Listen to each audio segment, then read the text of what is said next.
Sangat sangat sangat luar biasa kemudian kalau membentuk sebuah agama. Pasti ada muktamar. Kalau agamanya agama bumi, bukan dari langit, maka ada muktamar, ada konsili, ada pertemuan, ada rapat, ada mufakat, ada perselisihan di dalamnya untuk menentukan siapa menjadi nabi, siapa menjadi rasul, yang mana menjadi Tuhan, siapa saja yang masuk daftar Tuhan, dan seterusnya. Itu kalau buat agama buatan.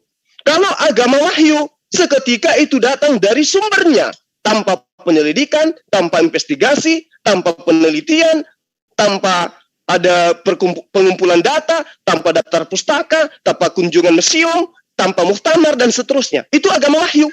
Agama yang seketika diwahyukan dari langit menuju kepada objek penyampai firman atau penerima firman. Disebut nabi.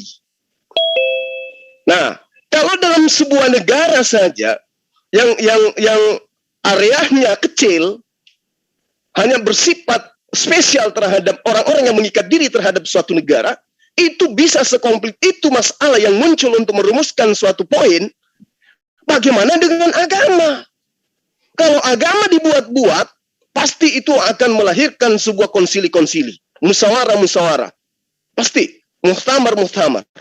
Karena kenapa? Terkait dengan hukum-hukum yang ada di dalamnya. Nah, sebuah agama yang muhtamarnya asal-asal saja, pasti kitab sucinya itu tidak memuat hukum-hukum.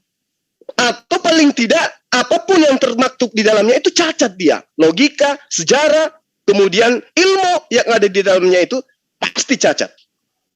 Nah, kalau agama wahyu, tanpa konsili, tanpa musyawarah, tanpa penelitian, tersusun kemudian kitab sucinya, tidak akan ditemukan kesalahan di dalamnya. Kalau itu berasal dari Sang Pencipta langit dan bumi. Percayalah itu.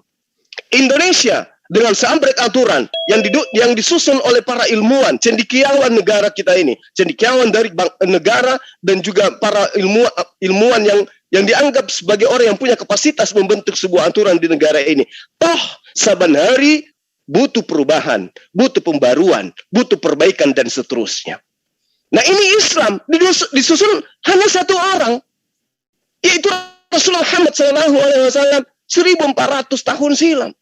Jauh dari keberadaban, jauh dari modernisasi, jauh dari disiplin ilmu yang dijadikan sebagai acuan untuk mengatakan manusia berbudaya. Jauh.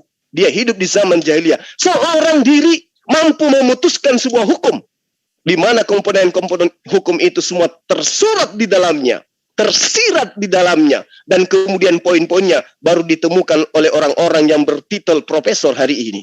Subhanallah. Jadi kalau ada kemudian tuduhan orang-orang yang mengatakan Al-Fatihah itu diambil dari doa-doanya orang Yahudi, nenekmu kiper. Data apa yang Anda bisa tunjukkan? Jangan manuskrip, jangan. Karena Anda tidak akan pernah mampu itu. Tunjukkan aja sejarah mana dari pihak Anda yang pernah mencatat Umar bin Khattab, Said bin Sabit, kemudian Ali bin Abi Thalib, dan seterusnya, termasuk Rasulullah Muhammad SAW, itu pernah melakukan rapat darurat atau rapat kilat atau muhtamar untuk menentukan mana ayat pertama dari Al-Fatihah, mana ayat kedua dari Al-Fatihah, mana ayat ketiga dari Al-Fatihah, diambil dari manuskrip mana, kemudian diteliti oleh siapa, diputuskan oleh siapa. Tunjuk itu dari pihak Anda kalau ada. Ya, sampai itu bulu alis pindah pas di atas puting tete, puting dada, itu tidak akan pernah bisa Anda temukan. Kenapa? Karena memang itu tidak ada. Kok tidak ada? Karena Al-Quran itu adalah wahyu dari langit. Yang namanya wahyu dari langit, yang tahu itu hanya Allah. Perantaranya berupa malaikat dan juga Nabi yang menerima wahyu itu. Itu poinnya. Jadi tidak akan ada kekuatan di atas muka bumi ini yang mampu menunjukkan kesalahan Al-Quran. Kalau ada orang yang mengatakan Al-Quran itu bukan wahyu, satu. Kalau orang itu tidak miring, orang itu tidak punya malu, orang itu gila. Itu aja. Dia laksana apa? Laksana orang buta yang mencoba mengintip, kemudian hasil intipnya ditorehkan di atas kertas, lalu apa yang dituliskannya itu dianggap sebuah kebenaran sesuai dengan penglihatannya, sementara dia sendiri adalah orang buta. Saya kira begitu sementara ya, sebagai pengantar kritik akal sehat, supaya orang-orang di luar sana itu memahami dengan benar bahwa Islam dengan Al-Qur'annya menantang dunia untuk supaya membuktikan Al-Quran itu bukan wahyu dari langit. Demikian sementara, silakan. Masya Allah. Itu ya, untuk para penghujat Islam, itu hati-hati loh. Kalau sampai alis pindah ke Tete kan kalian nggak mau, mesti ada jadi buktinya tuh. Dari kalian sendiri, mesti ada tuh. Siapa yang ngurutin Al-Quran, di mana itu ngambilnya mesti ada buktinya. Baru bawa kemari. Bawa ke di arena, kita dialogkan. Sekarang berikutnya, ini ada tamu spesial kita yaitu Ustadz Zina Tahta dengan channelnya Tahta Channel. Tafadhol Ustadz kami. Assalamualaikum warahmatullahi wabarakatuh. Waalaikumsalam warahmatullahi wabarakatuh. Assalamualaikum warahmatullahi wabarakatuh. Assalamualaikum Ustadz Tahta. Waalaikumsalam warahmatullahi wabarakatuh. Bismillahirrahmanirrahim. Tabarakalladzi nazzala al-furqana ala 'abdihi liyakuna lil 'alamina nadhira. Allahumma shalli wa sallim ala sayyidina wa maulana Muhammadin wa ala alihi wa sahbihi wa barik wasallim. Rabbi shrah li sadri wa yassir li amri wahlul 'uqdatam min lisani yafqahu qawli, amma ba'd. Pertama-tama saya mengucapkan salam dulu dan mengucapkan terima kasih karena sekarang dan saya senang ya telah berjumpa, bertemu dalam satu arena ya dengan gurunda saya, ya, dengan senior saya, yaitu Gurunda Juma, ya, dan juga Ustadz Alwan. Ya. Ya, saya dengan Trion ini ya masih junior itu.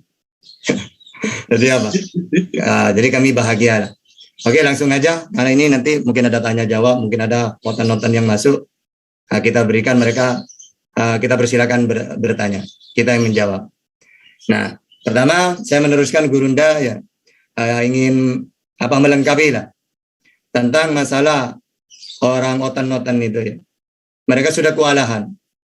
Kalau umumnya kemarin-kemarin kita berjuang tentang debat itu ya, tentang ketuhanan, tentang Yesus gitu ya. Mereka kewalahan. Akhirnya pindah lagi topiknya ya.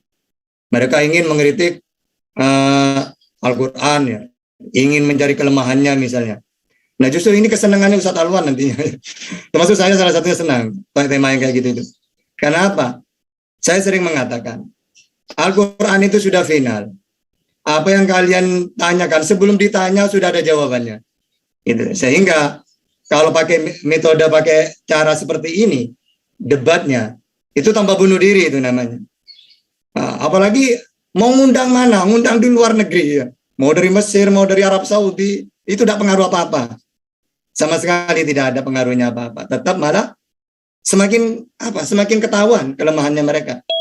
Nah, sekarang yang jadi kayak kemarin-kemarin ya, diklaim bahwa Al-Quran itu menjiplak lah atau meniru kitab-kitab dahulu. Nah, padahal mereka sendiri kadang-kadang mengatakan Nabi itu ummi gitu ya. Kan sudah jelas kitabnya dalam Al-Quran.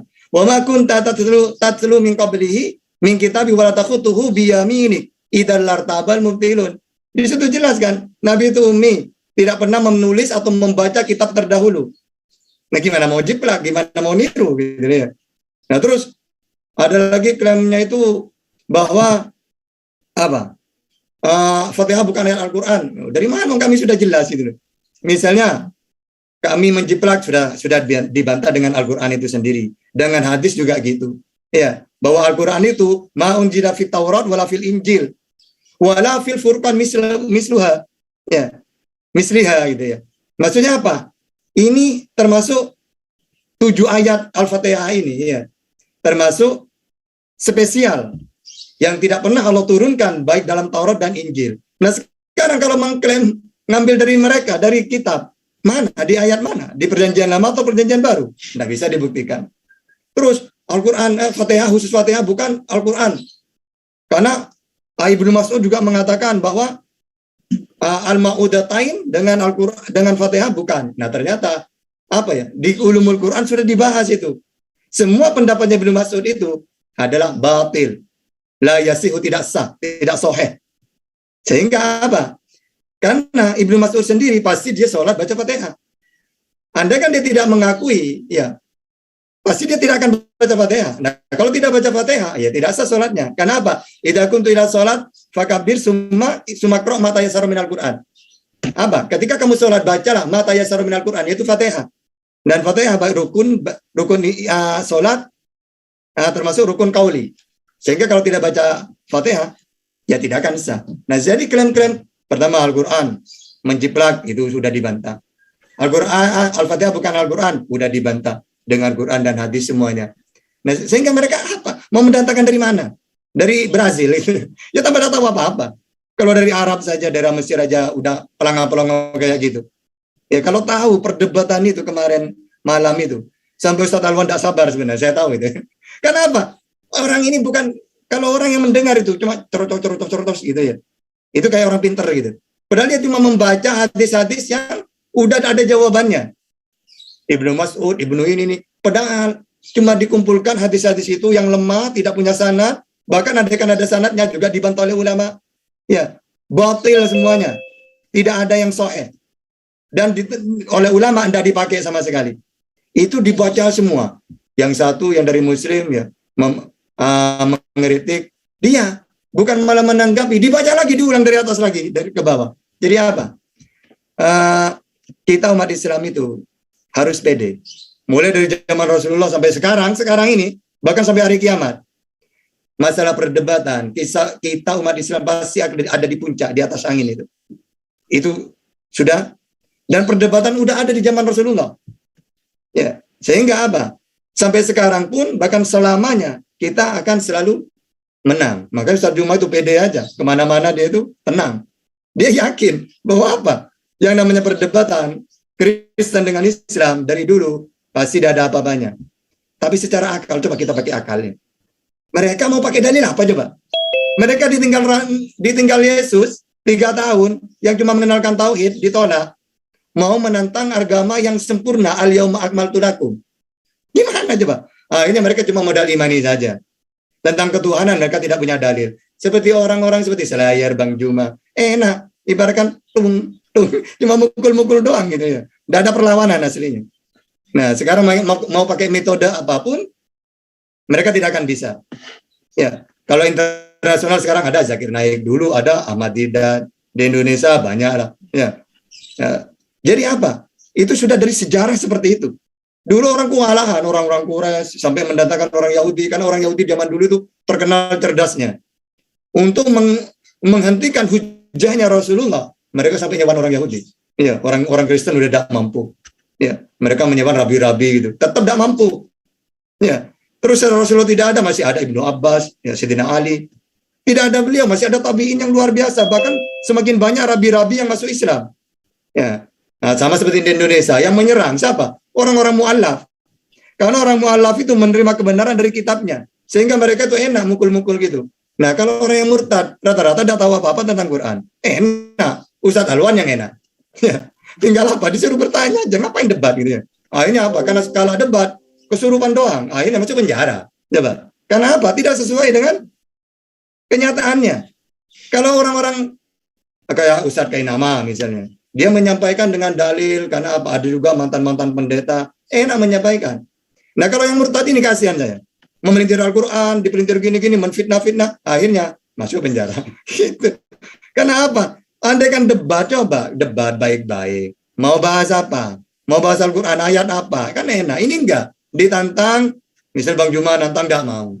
Keluar-keluar pakai YouTube. Nanti banyak orang enggak terima. Kenapa? Karena ayat dipelintir-pelintir. Ya itu sananya sendiri gitu. Coba debat dengan baik-baik, enak gitu ya. Mungkin itu dulu Bang Selayar, silakan. Nah, kembalikan dulu.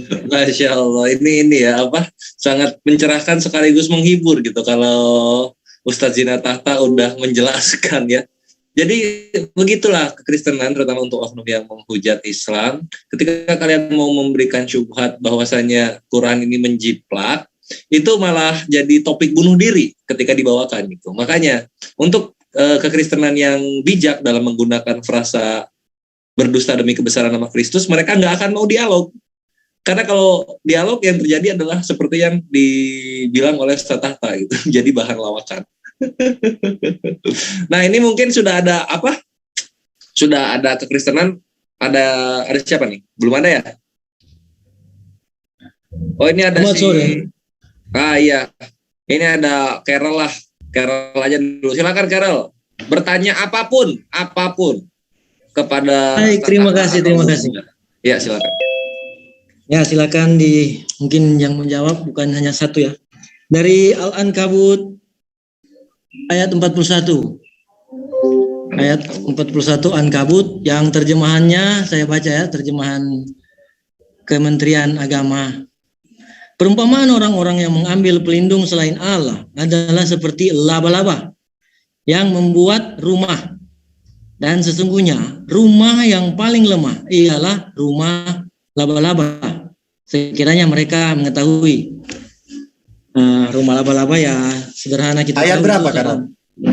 41.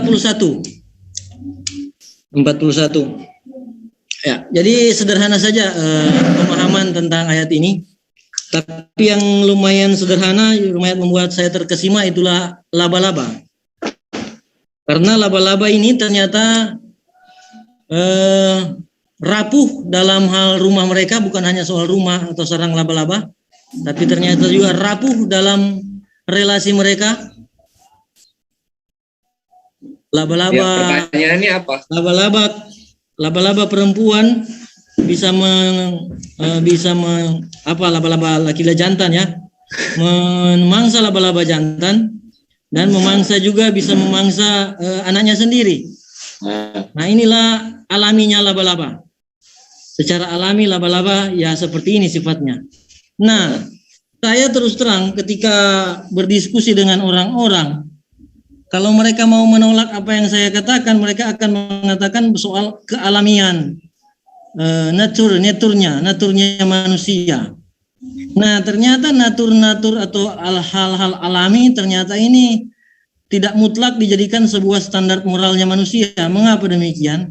Karena alaminya laba-laba seperti ini, ya, memangsa, rapuh relasinya, bukan soal hanya rapuh dari rumahnya saja. Rapuh relasi mereka satu dengan yang lain. Jantan dan betina rapuh, induk dan anak rapuh, ternyata anak dimangsa oleh induknya. Ya, jadi yang sekali lagi yang saya simpulkan dari laba-laba adalah, atau kesimpulan dari apa yang orang katakan, tampik dari apa yang saya suarakan atau kami suarakan ialah sifat alami entah dari laba-laba atau dari yang lain. Sifat alami itu tidak bisa jadi standar moral kami manusia, ya. Apalagi ya lain-lain dipelajari dari manusia. Gitu. Oke. Iya, pertanyaannya apa soal sifat alami laba-laba ini? Iya. Ya, oke. Monggo. Sudah. Monggo apaan? Pertanyaan lu belum ada, lu baru curhat soal laba-laba. Nah, itu mungkin disuruh jelaskan aja mungkin. Jadi ya boleh. itu perumpamaan orang yang menjadikan pelindung selain Allah, berhala dijadikan Tuhan selain Allah, itu lemah. Ibaratkan mereka laba-laba membuat rumah sebagai pelindung. Pertama lemah, dua tidak apa dari matahari ya tetap kepanasan, dari angin ya tetap gitu. Jadi intinya di situ orang yang mengambil pelindung selain Allah, dijadikan pelindung selain Allah, ibaratkan laba-laba yang membuat rumah untuk jadikan pelindung. Pertama, ya rapuh. Dua, dari matahari ya tetap kepanasan. Dari hujan ya kehujanan gitu. Itu cuma gitu itu. Ya, perumpamaan orang yang mentuhankan Allah dengan orang yang tidak mentuhankan Allah, yaitu berhala-berhala. Itu lemah mereka itu gitu. Itu doang gitu. Gimana? Bisa dipaham? Ya, bisa dipahami. Ya udah. Oke, thank you. Kalau begitu kita lanjut ke pertanyaan berikutnya. Mungkin silakan Ikhwah jika ada yang ingin ditanyakan kepada Ustaz Tata dan Guna Zuma. Bebas apa saja, tapi topik utamanya tentang Takia Korintusnya oknum kekristenan yang menyatakan bahwa Al-Fatihah ini menjiplak dokumen-dokumen terdahulu. Silakan. Assalamualaikum warahmatullahi wabarakatuh. Waalaikumsalam warahmatullahi wabarakatuh. Batosai kami. Laba-laba ya, ngomong laba-laba ya. Aku mau ngomong laba-laba. Kalau laba-laba dengan labi-labi itu sama enggak? Tak tahu enggak labi-labi? Apa tuh labi-labi? Bahaya Pak Ci nih kalau bicara labi-labi. Tahu enggak labi-labi? Mantap, monggo dijelaskan tentang laba-laba tadi. Karena saya biasa di itu tentang hal-hal yang alami. Aku enggak paham laba-laba itu. Aku paham. Raba-raba aku paham. Aku udah belajar yang luga kemarin tuh. Raba-raba, siapa lagi ngajarku raba-raba itu paham. Tapi kalau laba-laba ini kurang paham. Lanjut loh, aku monitor ya. Ya, jadi Ikhwan Fillah, ini aku ingatkan lagi ya. Tadi kita dapat hiburan juga dari Akhir Bacai, laba-laba dan labi-labi. Ikhwan boleh bertanya kepada tamu spesial kita, yaitu ada Ustadz Tahta dan juga Guru Nazuma ya, sebagai ketua dari MMCI. Tafadhol jika ada yang ingin ditanyakan di acara spesial di sore hari ini, yaitu di Arena yang akan selalu diadakan di setiap hari Kamis. Silakan. Ya, Akhi Angon udah reset. Siap. Bismillahirrahmanirrahim. Assalamualaikum warahmatullahi wabarakatuh. Waalaikumsalam warahmatullahi wabarakatuh. Tertarik dengan tema, saya minta penjelasan dan sekaligus juga mungkin penuturan ya. Karena kita ini agama aplikasi, agama yang di dalamnya melaksanakan semua perintah-perintah Tuhan dan menjauhi semua pelarangan Tuhan. Dan Al-Quran kita sama-sama tahu dibukukan setelah, maksud saya ya minimal tidak dari awal Quran itu berbentuk satu buku kan gitu. Jadi mohon penjelasan dari Ahina, baik Ahi Juma ataupun Ahi Tata tentang bagaimana pelaksanaan Al-Quran di zaman Rasulullah ketika Rasul sendiri yang langsung menerima. Saya percaya bahwa sholatun dilakukan pada zaman Rasulullah walaupun sebelum Futuh Mekah atau mungkin sebelum Islam itu benar-benar terbentuk secara sempurna gitu. Dan otomatis Fatihah pun diucapkan di sana. Mohon penjelasan seperti apa yang saya harapkan bahwasanya Al-Quran itu belum terbukukan, tapi secara aplikasi kehidupan masyarakat Islam terutama yang ikuti Nabi Muhammad tentunya sudah melaksanakan ajaran Muhammad sendiri. Dan saya pikir ini bagus untuk dakwah kita, untuk penjelasan bahwasanya Allah Subhanahu wa taala dengan Qur'annya yang dibawa oleh Nabi Muhammad itu diaplikasikan gitu, bukan cuma diwacanakan. Dan tentunya ini akan lebih memudahkan juga ketika ini dibukukan nantinya. Gitu. Bisa nggak mungkin Ahina Ustadz Tata juga Ustadz Juma untuk bisa menangkaplah kalimat saya nih, karena emang kalau pertanyaan agak sulit, jawaban agak sulit. Gitu. Intinya saya menggambarkan gitu ya. Mohon nanti dijelaskan bahwa pertanyaannya aneh. Iya benar Ti. Satu gini loh. Apa pertanyaannya Pak? Al-Quran itu belum dibukukan, tapi Nabi Muhammad telah mengaplikasikannya dalam kehidupan sehari-hari dengan bersama para sahabatnya kan gitu. Nah mohon ini pasti akan bagus untuk dijelaskan kepada sahabat Kristenan atau kepada orang yang selama ini mempertanyakan tentang Quran. Dikatakan Quran nyontek lah atau lah gitu kan. Itu mungkin semoga bisa ditangkap oleh Pak Ustadz. Biar kalau guru saya lebih gampang nangkap kalimat saya. Kalau tiri Pak belum jadi guru saya. Semoga, silakan, makasih. Silakan. Semoga bisa ditangkap. Gimana? Oke. Ya, langsung saja. Ustadz Tahta dulu barangkali. Setelah itu guru enggak. Yang junior ini kan masih belajar, jadi dulu gitu ya. Nah, jadi gini, Al-Quran itu harus tahu. Nazzal alaikal kitab bihaqqin musaddiqan lima baina wa anjalat Taurat wal Injil. Jadi nazzala dengan anjala itu memang beda. Kalau nazzala itu beransur-ansur. Kalau anzala Taurat wal Injil sekaligus. Makanya Al-Quran turun itu sesuai dengan Nabi Muhammad diutus berapa tahun di situ. Makanya selama 22 tahun lebih. Nah ini turunnya beransur-ansur. Sehingga setiap ayat turun langsung diamalkan. Makanya pernah dikritik orang-orang tabi ini tuh bilang gini, kita hebat ya, lebih banyak hafalan kita daripada sahabat. Di zaman sahabat masih sedikit, kita tabiin banyak. Apa kata sahabat yang menututin itu? Ya kamu enak, kamu tinggal jadinya, tinggal menghafalkan dari awal sampai akhir. Kami dulu setiap ayat turun belum menghafalkan, melakukan amal ini. Misalnya turun ayat tentang jihad, belum menghafalkan ayat itu kami berangkat jihad. Kalau kalian sekarang enak, tinggal menghafalkan. Ya, sedangkan kami dulu turun langsung diamalkan, turun diamalkan. Ya, sehingga Al-Quran itu, Rasulullah itu bukan berarti bagaimana cara mempraktekkan tentang ayat belum dibukukan dengan sudah dipraktekkan oleh Rasulullah. Ya, memang seperti itu. Jadi Rasulullah itu diutus, tidak ada apa-apa, syariat gak ada. Sholat aja beliau 1 tahun sebelum hijrah diperintahkan sholat, maka turun surat Fatihah. Sebelum hijrah itu 1 tahun sebelum hijrah ke Madinah. Nah, diamalkan. Homer juga gitu, turun 4 kali. Pertama, manfaatnya yang diceritakan. Lalu 2, jangan kamu mendekati sholat, ketika mendekati sholat jangan mabuk. Gitu. Ketiga, keempat, baru larangan. Jadi apa? Al-Quran itu sesuai asbabul nuzul. Ada kejadian-kejadian.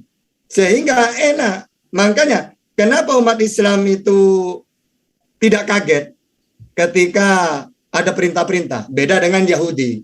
Kalau Yahudi itu kenapa mereka tuh repot mengamalkan hukum-hukum itu? Karena sekaligus tiba-tiba belum ada apa-apa langsung dilarang ini, makanan ini. Kalau Quran enggak. Ya, Nabi diutus tahun pertama masih mengenalkan tauhid gitu. Syariat itu juga ada. Atau di sini. Nah, sehingga apa? Ayat turun baru ada perintah, baru dilakukan. Turun lagi dipraktekkan, turun lagi dipraktekkan. Kalau perintah dilakukan, kalau larangan ditinggalkan, gitu ya. Al-Quran itu. Kalau sekarang kan enak, ya. Apalagi tinggal kita baca, mengikuti ulama. Kalau dulu enggak, ya. Kita menunggu Rasulullah. Sahabat itu menunggu Rasulullah.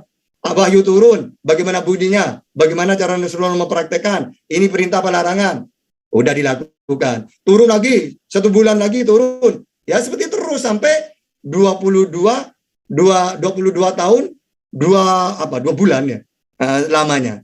Turunnya Rasulullah diutus itu. Nah seperti itu Om Buddha Angon ya. Nanti kalau nggak paham, berarti saya yang nggak paham pertanyaannya gitu. Siap, setuju Ai. Masalah tenang. Silakan. Ya mungkin begini ya, kalau saya membacakan atau membayang-bayangkan begini. Betapa kita ini gitu agama yang sempurna dari awal sebelum Quran dibukukan pun kita telah mampu melaksanakannya. Pasti seperti bacaan Aina tadi bahwa sholat kita lakukan. Waktunya di bulan-bulan puasa tentunya kita melaksanakan. Karena tadi 23 tahun loh. Kita ini dibimbing dan sekaligus juga diarahkan oleh Rasul untuk melaksanakan semua ketetapan Tuhan. Minimal yang bersifat syariat lah dulu. Itu yang saya banggakan dari cerita yang saya temukan dari cerita Rasulullah gitu. Ya betapa kita ini telah terbiasakan. Walaupun Quran belum terbentuk buku hari ini yang perlu kita baca jadi itu, tapi di sana Rasul mempercontohkan gitu. Jadi sebenarnya saya katakan tidak berlebihan kalau saya katakan bahwa Islam itu agama yang aktual, dilaksanakan, bukan diwacanakan gitu. Itu mungkin yang saya tekankan teman-teman, saya bentuk penguatan bahwasanya betapa kita bangga dengan Islam kita. Rasulullah telah mencontohkan gitu kan, sekaligus juga melakukan, mencontohkan, sekaligus juga mengajak, menjelaskan gitu apa yang menjadi ketetapan Tuhan. Demikian kalau saya boleh simpulkan. Terima kasih Ustaz Tata, barakallah. Silakan yang lain. Makasih Utiri Pak. Dilanjut. Iya, jazakallah khair untuk pertanyaannya Akhin Angon, dan aku ucapkan waalaikumsalam warahmatullahi wabarakatuh untuk ikhwan fisabilillah yang sudah bergabung turut meramaikan di arena program mingguan dari MMCI ya. Tafadhol jika ingin ikut melivekan silakan, dan juga selamat menyaksikan yang di live comment untuk channel-channel yang disukai. Semoga manfaat apa yang kami berikan kajian hari ini. Nah, mungkin Gurunda ada yang ingin ditanggapi mengenai perbedaan antara Yahudi dan Islam ya, yang dimana Islam itu syariatnya terutama yang di dalam Al-Quran turunnya berangsur-angsur, berbeda dengan Yahudi yang jebret langsung bengkak tuh pundak tuh. Tafadhol Gurunda. Baik. Terima kasih ya atas materi ini ya. Materi ini sangat bagus ya, karena kita bisa membedakan 2 mata rantai pengajaran yang merupakan syariat baru diwahyukan oleh Allah kepada 2 umat yang berbeda. Jadi gini, kalau kemudian umat Islam diberi wahyu dari 0 menjadi poin, kemudian poin-poin, lalu kemudian menjadi sebuah materi baku. Kebalik, kalau mereka materi baku, poin-poin, poin minus 0. Jadi mereka meninggalkan aturan Tuhan. Kalau kita melaksanakan aturan Tuhan yang tadinya tidak ada, disusun kemudian menjadi sebuah aturan dan ditaati. Kalau mereka aturan itu ada kepada mereka, tetapi poin demi poin dihilangkan. Itu yang menjadikan pembeda. Nah, pertanyaan Akhi Buddha Angon tadi sebenarnya bukan pertanyaan, hanya untuk menggugah kita semua supaya kita lebih semangat dalam beribadah. Kita umat Islam itu paham bagaimana kemudian periode pewahyuan Quran. Jadi ada ayat-ayat Makkiyah, ada ayat-ayat Madaniyah. Kita tahu bahwa proses pewahyuan Al-Quran, periode Makkiyah, itu cenderung Rasulullah Muhammad Sallallahu Alaihi Wasallam itu menerima dalil pewahyuan yang berkenaan dengan akidah dan penguatan tauhid. Jadi Rasulullah Muhammad Sallallahu Alaihi Wasallam pada periode tersebut itu menanamkan akidah.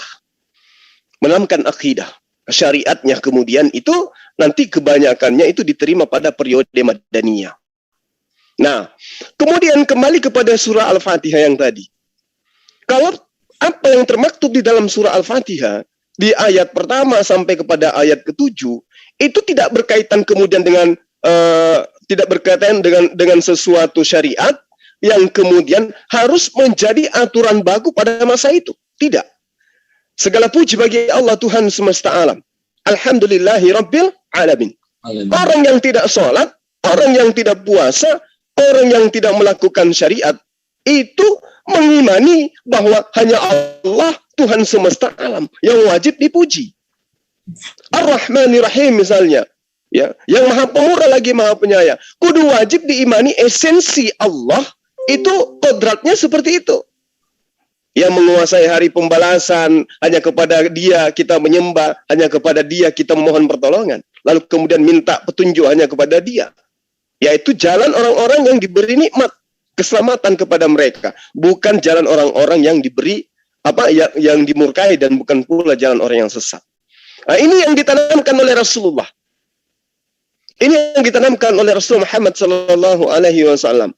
Nah, kalau kemudian hukum-hukum yang diberikan oleh Allah kepada Rasul Muhammad Sallallahu Alaihi Wasallam itu step by step, ya, sedikit demi sedikit beransur-ansur. Nah, itu memang prosesnya kayak begitu.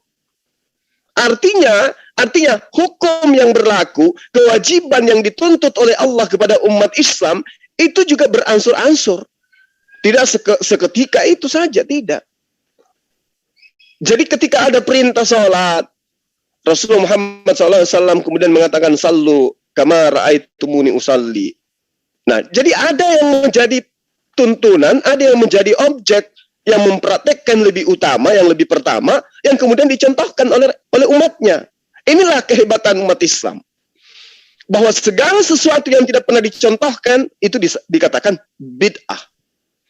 Nah, sekarang bagaimana dengan teman-teman kita di seberang? Adakah pernah contoh yang dicontohkan oleh yang mereka imani sebagai Tuhan yang datang ke atas muka bumi? Misalnya bernyanyi di sebuah gedung yang isinya orang berkulub semua. Adakah contoh seperti itu? Tuh, ibadah hari Minggu, kemudian apalagi menyembah kepada 3 pribadi, lalu kemudian makan makanan yang diharamkan di dalam kitab terdahulu. Yang memang poinnya kemudian misi kedatangannya tidak menghilangkan setitik pun kemudian dihilangkan.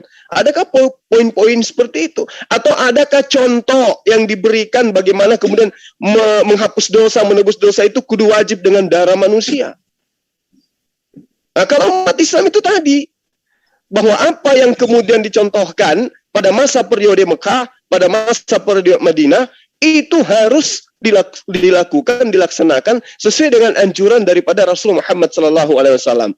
Nanti setelah diwahyukan oleh Allah stempel, ya, legalitas kesempurnaan Al-Quran, barulah kemudian semua rangkaian daripada apa yang diwahyukan oleh Allah kurang lebih 2 tahun itu menjadi syariat baku, aturan baku, hukum baku yang mau tidak mau umat Islam harus berusaha sekuat mungkin untuk taat atas perintah dan larangan yang ada dalamnya. Al-yauma akmaltu lakum dinakum wa atmamtu alaikum ni'mati wa raditu lakumul Islam madina. Nah, setelah itu diwahyukan oleh Allah, berarti sempurnalah semua apa yang kemudian menjadi aturan main daripada Allah yang termaktub di dalam sebuah buku pedoman, yaitu buku petunjuk yang menjadi petunjuk kehidupan manusia. Jadi saya katakan begini, Ahina, Al-Quran yang sudah sempurna itu laksana buku panduan untuk kemudian mengoperasionalkan sebuah alat. Contoh misalnya, kita membeli kulkas. Tapi kita tidak tahu bagaimana cara mengoperasionalkan. Kita tidak tahu bagaimana caranya menyambungkan kelistrikan. Kita nggak tahu semua komponennya di dalam seperti apa. Apa yang terjadi? Kita tidak tahu, tidak ada buku panduan, tidak ada ilmu sama sekali dalam kehidupan sehari-hari. Maka apa yang terjadi? Ada yang nyembah pohon, ada yang nyembah batu, ada yang nyembah sapi, ada yang nyembah api, ada yang nyembah manusia, ada yang nyembah roh, dan seterusnya. Begitulah ceritanya orang yang tidak mengerti, beli kulkas, tapi dia nggak tahu apa peruntukannya. Di rumahnya belum ada listrik, tapi karena melihat, oh ada kulkas di rumah teman, beli juga kulkas. Jadi apa yang terjadi? Dijadikanlah kulkas itu sebagai lemari pakaian. Karena dia nggak tahu, nggak ada buku panduannya, nggak ngerti dia. Begitulah kehidupan di atas muka bumi ini. Tuhan yang Maha Pencipta memberikan sebuah hukum kepada kita berupa Al-Quran secara beransur-ansur kepada Rasulullah Muhammad SAW. Yang paling terpenting kemudian yang pertama ditanamkan oleh Rasulullah adalah akidah. Meninggalkan semua sembahan-sembahan yang ada di sekeliling orang pada masa itu, lalu kemudian menuju kepada sembahan yang benar, yaitu menyembah hanya kepada Allah. Sekira begitu sementara sebagai pengingat saja. Demikian, terima kasih. Jazakallah khair Gurunda kami untuk siraman amunisinya ya, mengenai pewahyuan yang tadi diawali dengan Ustaz Tahta kemudian disambungkan ke lagi-lagi takianya Tritungs mengenai Al-Fatihah. Semoga manfaat apa yang Gurunda Zuma berikan kepada kita semua. Amin. Amin. Aku tambah dikit ya. Tafadhol akhirnya batosai. Jadi gini, makanya tadi dijelaskan kita ni kan di Al-Quran tu kan kita ni sami'na wa ata'na, kami dengar kami taat kan gitu kan. Umat Islam ni semuanya kan orang-orang beriman. Nah beda dengan yang lain tu, sami'na wa ata'na, kami dengar tapi kami bantah. Nah contoh aja di Bible kan, contoh satu ringan je ya. Yesus tu nyuruh sembahlah Allah, sembah bapaknya. Nah oten-oten ni nyembah Yesus kan gitu. Nah sampai Yesus dengan iblis, dengan setan, ada tertulis enyah kau iblis, sembah Bapa, sembah Allah, dia bilang kan. Di mana tu di Markus, kalau tidak salah saya, di Markus 4 nomor 10 tu kan. Nah, 4 nomor 10 tu ya, itulah lebih kurang di situ lah, tengoklah nanti ni kan. Bahwa Yesus tu nyuruh nyembah Bapa, nyuruh iblis nyembah Bapa. Tapi beda, iblis ni malah nyembah Yesus. Di Markus 5 nomor 6 itu. Yang pertama nyembah Yesus yang menganggap Tuhan itu kan iblis, orang yang termasuk setan tu. Dia nyembah Yesus, dia anggap Yesus itu Tuhan. Ya kan, sementara Yesus sendiri kata iblis, "Nyah kau iblis, bukan aku, kau sembah Allah, sembah Bapa tu," dia bilang. Nah, artinya hari ini oten-oten tu yang nyembah Yesus, yang jadikan Yesus Tuhan tu diikut iblis gitu loh. Kan gitu. Maka ajaran Yesus ni dibolak-balik mereka gitu lah. Dibolak-balik mereka. Yesus untuk Bani Israel, lalu dia ke mana-mana kan gitu. Nah, jadi poinnya memang itulah. Jadi kita memang diajari akidah dari pertama tu bagaimana kita menyembah Allah, mentauhidkan Allah tu. Oten tadi dia tu nyembah Yesus tu kerana dia ngikut iblis. Kerana iblis tu nak mau dia nyembah Tuhan, mau dia nyembah manusia. Nah, itu je mungkin kita lanjut yang lain. Ya, memang ini buat apa? Buat sekedar info juga, nambahin yang Akhinain baca bilang. Yang pertama kali menyebutkan anak Allah di dalam perjanjian baru itu iblis. Jangan ngambek, emang itu kenyataannya. Nah, sekarang kita gilir lagi nih. Silakan ikhwah jika ada yang ingin ditanyakan kepada guru-guru kita, yaitu di sini ada tamu spesial kita Ustaz Zina Tahta dan juga ada Gurunda Zuma. Tafadhol, silakan.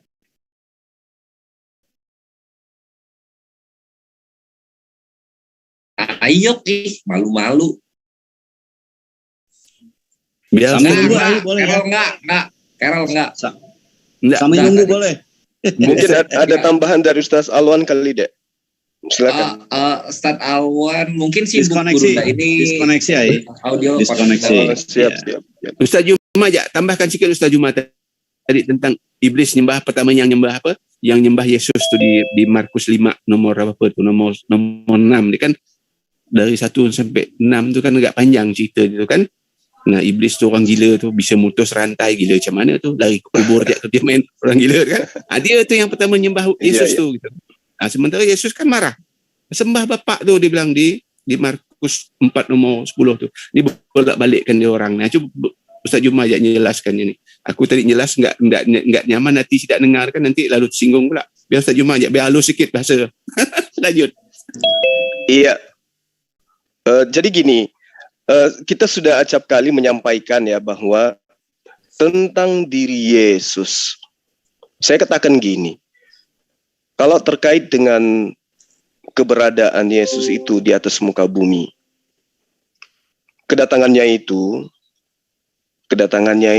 kalaupun boleh diizinkan kita gila sejenak, sama-sama kita dibawa pada pokok pemahaman bahwa Tuhan pencipta langit dan bumi menjelma menjadi manusia.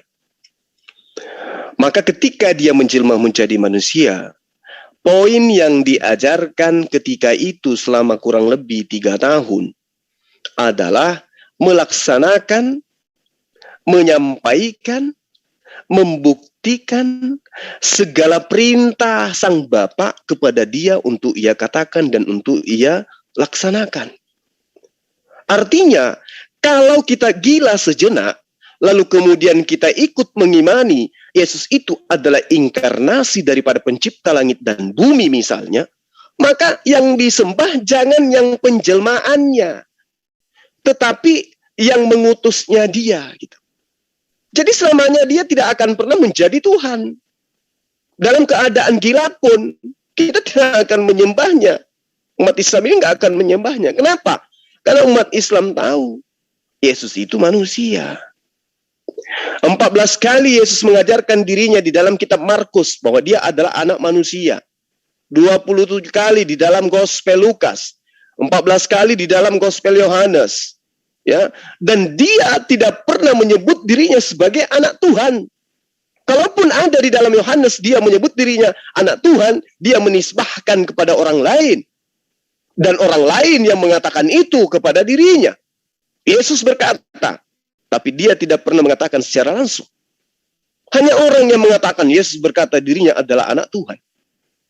Nah, lalu bagaimana kemudian tentang penyembahan kepada Yesus? Kalau kita tanya kepada umat Islam, Anda semua menyembah kepada Allah, ikut siapa? Jawabannya ikut kepada Yesus. Alasannya, karena Yesus menyembah kepada Allah. Jangankan kepada Bani Israel, kepada iblis pun Yesus ajarkan untuk menyembahnya kepada Allah. Itu poinnya. Jadi umat Islam itu nyembah Allah ikut Yesus. Nah sekarang teman Kristen nyembah Yesus itu ikut siapa? Nah ini lari kepada apa yang dijabarkan oleh sahabat kita tadi. Lari kepada orang yang kerasukan setan. Karena orang yang kerasukan setan itulah yang kemudian mempraktekkan, menyembah, mendudukkan Yesus laksana dewa yang nusul menjadi manusia. Menyembahnya. Orang yang tadi kerasukan setan, diikat rantai, tempatnya cuma di kuburan, ya, malang melintang di pemakaman, malam dia teriak di dalam kubur, di wilayah daerah kuburan. Lalu kemudian begitu melihat Yesus, seketika dia datang, sujud, menghambakan diri, menyembah kepada Yesus. Jadi kalau muncul pertanyaan siapa yang mencontohkan, menteorikan, menyembah kepada anak Maria bernama Yesus, kitabnya sendiri menerangkan, yang mencontohkan dan yang mempraktikkan itu adalah orang yang kerasukan roh iblis. Jadi kalau hari ini ada yang menyembah kepada anak manusia, percayalah, yang ada pada diri dia bukan Roh Kudus, bukan malaikat Jibril, tetapi adalah roh yang sama yang merasuki orang yang ada di pemakaman di dalam kitab Markus itu. Nah, itulah sahabat-sahabat sekalian. Kalau hari ini kemudian orang itu selalu mengajak kita berdialog. Contoh sebentar malam nih kita mau dialog dengan si Erben. Apa temanya? Yang mana yang mengajarkan moral, Al-Quran atau Gospel? Dan dia. Sebenarnya ini terlalu jauh materinya. karena pasti akan nampar dia sendiri. Harusnya yang dia damaikan itu adalah ajaran Kristen versus ajaran Yesus. Itu dulu yang mereka harus satukan. Seperti semalam kita lihat bagaimana kita diserang. Oh, Allah itu adalah sebuah nama yang tidak pernah diperkenalkan oleh pencipta langit dan bumi dalam kitab Torah, dalam kitab Zabur, dan juga kitabnya ajarannya Yesus. Kata narasumber dari Kristen. Kita sudah menjelaskan, jangan dari perspektif pemahaman Islam. Kita ambil dari orang Kristen yang pernah sekolah di Turki, yang sarjananya bisa dengan menggunakan bahasa Arab, pas dalam bahasa Arab. Kita akan materi itu. Kita sajikan bahwa orang yang bernama si ini itu menunjukkan bahwa bahasa Arab itu adalah bahasa Semitik. Yang akar katanya sama-sama dari bahasa Semitik, bahasa Abrahamaik, bahasa yang serumpun. Sehingga ketika dia mengatakan Eloa, Alaha, Ila, Allah, itu memiliki akar kata yang sama. Udah selesai di situ sebenarnya. Dan ketika kita tanya, ketahuilah olehmu, kitabnya Nabi Musa berusia 1700 tahun sampai 1900 sampai ketika munculnya kitab Gospel Perjanjian Baru itu. Lalu kenapa kemudian kata Yod-Heh-Vav-He bisa berubah menjadi Yesus? Kalau mereka minta, tunjukkan kepada saya data dalam kitab Torah bahwa dia menggunakan kata Allah. Sekali lagi saya katakan kepada mereka, dan kita harus pahami bersama bahwa Al-Quran diwahyukan oleh Allah itu tidak seperti kitab mereka, melalui penyelidikan, kemudian investigasi, lalu kemudian mereka tuliskan berulang. Kalau Al-Quran itu tidak, murni wahyu. Mau dia seperti apapun kondisinya, kudu wajib dia adalah wahyu. Masalah benar atau nanti dibuktikan. Dan ternyata sekarang sudah terpapar bukti kebenarannya. Tidak ada satupun kekuatan yang mampu meruntuhkan kebenaran Al-Quran. Artinya dia murni wahyu, mutlak, absolut, nggak bisa ada dalamnya keraguan. Nah, kemudian ketika kitabnya Nabi Musa dengan kitabnya mereka yang mereka sebut Perjanjian Baru itu usianya ribuan tahun lamanya, kita minta data kepada mereka. Udah petantang-petenteng, sudah bisa menggunakan bahasa Ibrani pelan-pelan. Ditanya, oke, peranan kata Yod-Heh-Vav-He di dalam bahasa Yunani kitabmu itu apa? Muntadarah ditanyai kayak begitu. Muntadarah. Ayo tunjukkan Yod-Heh-Vav-He di dalam penyebutan bahasa Yunani dalam kitabmu yang jarak jauhnya itu 1700 tahun, apa penyebutannya? Memang tidak ada. Loh, berarti Yod-Heh-Vav-He tidak disebut di dalam kitabmu. Nah, sekarang kalau kita melihat berbicara mengenai Tuhan, berbicara mengenai Bapa, berbicara mengenai sembahan, di dalam bahasa Yunani disebut apa? Theos, Theon, Kurios. Sekarang kalau berbicara mengenai linguistik, penutur ajaran mana yang menggunakan kata Theos, Theon, Kurios itu di dalam ajaran agamanya? Maka kita akan diarahkan kepada pengajaran politeisme, Hellenisme, Stoa. Artinya mereka konsepnya adalah konsep pagan Yunani, Romawi. Tidak lari kepada Yod-Heh-Vav-He. Ini nyata. Jadi kayak mana lagi? Oh, Allah itu bukan nama Tuhan Abraham. Terus nama Tuhannya Abraham di dalam kitabmu bahasa Yunani itu sopo namanya? Namanya Tuhan kami itu adalah Hashem. Oh, bagus. Nama Tuhan kami itu adalah Elohim. Bagus. Apa lagi? Nama Tuhan kami itu adalah Yehova. Oh ya? Hashem. Oh, mantap. Sekarang tolong tunjukkan di dalam original teks Yunani kitab kamu itu. Yang dituliskan pada abad pertama. Menurut kalian, dituliskan oleh murid-muridnya Yesus. Di mana Yesus menyeru Tuhannya dengan sebutan Elie, Elie. Tolong tunjukkan dalam bahasa Yunani, Elie, Elohim, Yod-Heh-Vav-He itu disebut dengan sebutan apa? Muntadarah mereka itu. Sampai kiamat dunia ini tidak akan ada yang mampu bisa menjawabnya itu. Tidak akan ada yang mampu. Tidak ada. Afwan Gurunda. Ini kita sudah kedatangan saudara kekristenan juga, yaitu Richard Sijabat. Mungkin ingin bertanya sesuatu kepada Gurunda atau Ustadz Jina Tahta. Silakan. Siempre, Richard. Ini bahasa Halo, Indonesia. selamat sore saudaraku. Siempre sore. Semangat Saudara sore. Richard. Iya, saya dari tadi menyimak terus apa pembicaraan ini. Makanya Wah. saya selalu merujuk ya. Dari kemarin saya selalu merujuk kemana. Jangan pernah kita mempertanyakan, mempermasalahkan nama Tuhan itu. Kenapa saya selalu katakan itu? Karena itu tidak akan ada habisnya perdebatan itu. Yang utama kita perlu perdebatkan itu apa? Yang perlu kita uji ajarannya. Apakah ajarannya itu sudah mengarahkan kita kepada kehidupan kita untuk yang benar, untuk mengarahkan kita kepada yang kekudusan, kesucian? Itulah karena apa? Ajaran-ajaran yang keluar dari Allah sendiri tidak akan pernah melanggar nilai-nilai moral dan tidak akan pernah melanggar nilai-nilai manfaatnya. Makanya saya selalu merujuk apa? Saya tidak mau berdebat masalah sejarah nama apa dan lain sebagainya, saya tidak mau. Tetapi saya membahas sudah benarkah ajaran yang kita imani ini mengarahkan kita kepada kebenaran, kekudusan, kesucian. Itu yang perlu kita bahas. Di sinilah kita boleh menunjukkan ajaran manakah yang sudah mengarahkan itu. Bagaimana agama supaya bisa mengarahkan kedamaian di dunia ini, supaya tercipta kehidupan yang damai seperti kehidupan di surga terjadi di dunia ini. Itu yang perlu kita uji dari ajaran-ajaran yang diterapkan kepada iman kita sendiri gitu loh.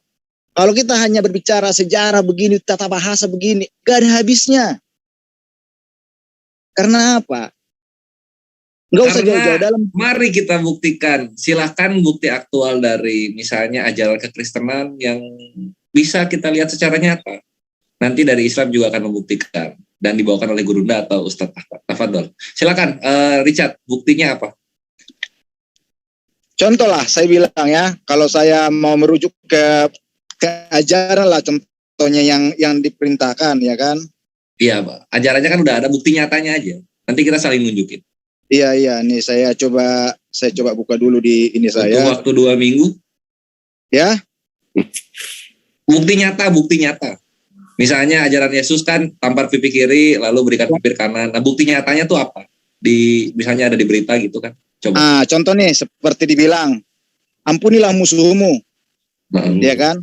Artinya apa? Kenapa kita disuruh untuk mengampuni orang lain yang berbuat jahat? Iya, bukti nyatanya bukan alasannya, bukti nyatanya. Bukti nyata itu sudah dibuktikan oleh Yesus. Artinya apa? Dia dihujat kalian. Ini kalau praktek kalian. Sebentar, kalau misalnya kasihilah musuhmu kok Ustadz Yahya Waloni di penjara? Jadi begini Bang.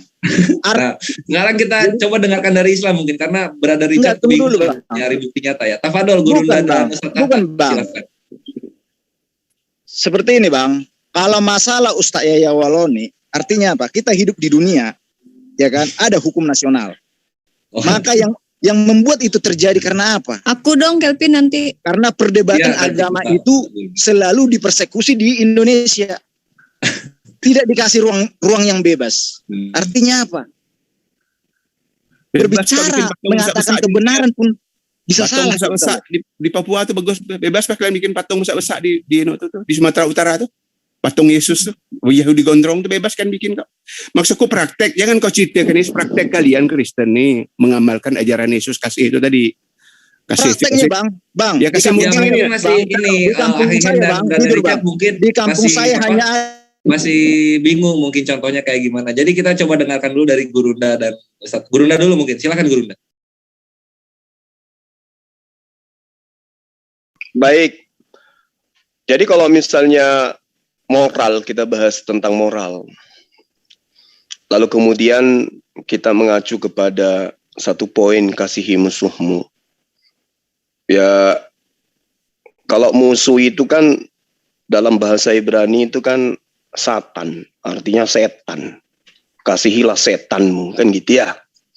Ini hanya bercanda aja supaya kita bisa memahami. Kalau kemudian kita diajarkan mengasihi musuh, memaafkan. Nah, ini konsepnya udah salah dari awal. Kenapa salah dari awal? Kalau hal ini adalah mutlak benar adanya, bisa diaktualisasikan dalam kehidupan. harusnya tidak ada dosa waris. Kenapa? Karena Tuhan mencontohkan memaafkan hambanya. Lawang ini orang manusia nggak berdosa baru juga ngek keluar dari rahim ibunya udah bawa dosa. Mana bukti bahwa manusia itu bahwa penggambaran kasihi musumi itu adalah cerminan daripada sebuah agama yang benar. Ini moral. Mohon maaf Bang, saya potong Bang. Abang tadi mengatakan manusia lahir ke dunia sudah membawa dosa. Siapa yang bilang Bang? Lalu dosa waris itu apa? Makanya itulah yang saya bilang sama Abang, kalau memang tidak mengerti apa itu dosa waris, jangan berbicara dosa waris Bang. Saya selalu mengarahkan ke arah yang benar Bang. Maksudnya gini loh, orang Kristen itu lahir bawa dosa enggak? Oh tidak. Manusia lahir ke dunia tak pernah berdosa. Terus yang disebut dosa waris itu apa? Yang disebut dosa waris adalah, tahu nggak apa yang disebut dosa waris?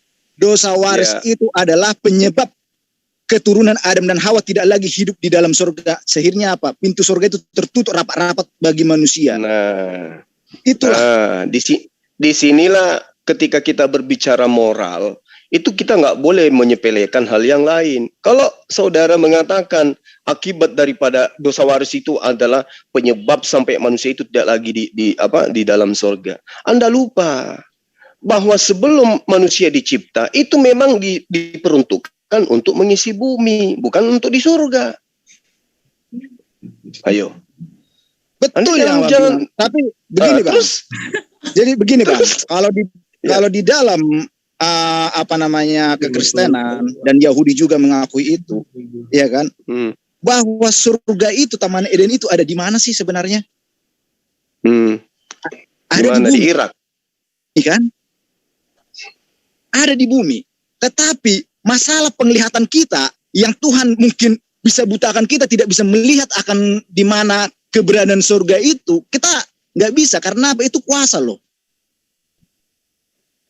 Wah, itu Tuhan memiliki kuasa untuk membatasi penglihatan kita loh manusia. Di mana keberadaannya? Karena apa? Karena gini loh Bang, kenapa saya katakan surga itu ada di bumi, Taman Eden itu ada di bumi? Karena apa? Manusia diciptakan dari debu tanah loh. Dari bumi ini loh, diambil loh. Apakah di surga itu ada apa? Ada debu tanah di surga itu? Di surga yang dikatakan Firdaus itu, kalau kita merujuk kepada seandainya surga itu bukan di bumi, adanya di atas sana. Sedangkan dikatakan Allah menciptakan langit dan bumi, baru manusia diciptakan dari debu tanah. Berarti dari unsur bumi. Berarti surga itu ada di bumi, Bang. Dari situ pun kita bisa merujuk. Jadi ininya semua. Kalau saudara mengatakan bahwa Gan Eden itu di bumi, bisa enggak Anda tunjukkan pohon ilmu pengetahuan di mana posisinya? Itulah yang saya bilang sama Abang. Masalah dia letaknya di mana itu pohon ilmu pengetahuan, kan waktu Adam sama Hawa itu diusir dari Taman Eden, kan dikasih pembatas di situ yang menjaga, yang kayak kalau dibilang tuh menghalau supaya tidak masuk lagi ke Taman Eden itu, supaya tidak bisa lagi masuk. Artinya apa? Kenapa? Pandangan manusia, penglihatan manusia itu bisa dibatasi oleh Allah sendiri. Itu kuasa loh. Itu hak pribadi Tuhan sendiri tuh loh untuk menentukan itu.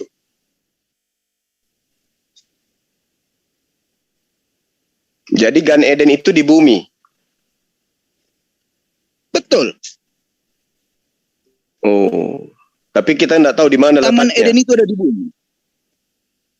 Secara dari itunya kalau, kan ada dikatakan kalau Gan Eden itu di bumi, sungai apa itu kan ada tuh.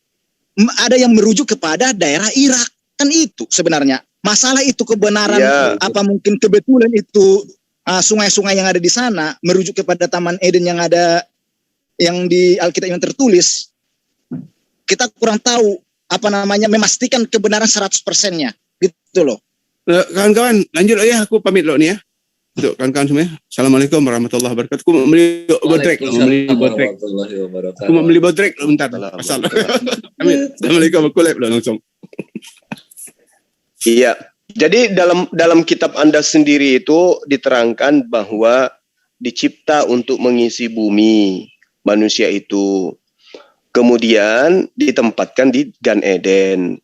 Kalau Gan Eden itu di bumi, kenapa dia diusir dari Gan Eden? Kan sudah di bumi. Betul. Ayo. Jadi kan Taman Eden itu kan berarti kan kayak gimana lah kalau saya bilang ya, Taman Eden berarti dia punya batas dia di situ. Tamannya. Yang kan disebut di situ ada Gan Eden, taman di Eden. Betul. Nah, taman di Eden maksudnya artinya apa itu? apa? Bukan taman di bumi, tapi taman di Eden. Kalau di Islam Eden itu Aden, Jannah Aden. Iya, surganya manusia. Pada saat manusia diciptakan pertama, Gan Eden itu taman di Eden, taman di surga, taman di Jannah, bukan taman di bumi. Eden dan bumi itu beda. Ya, makanya Bang, saya selalu katakan, dikatakan Taman Eden itu artinya apa?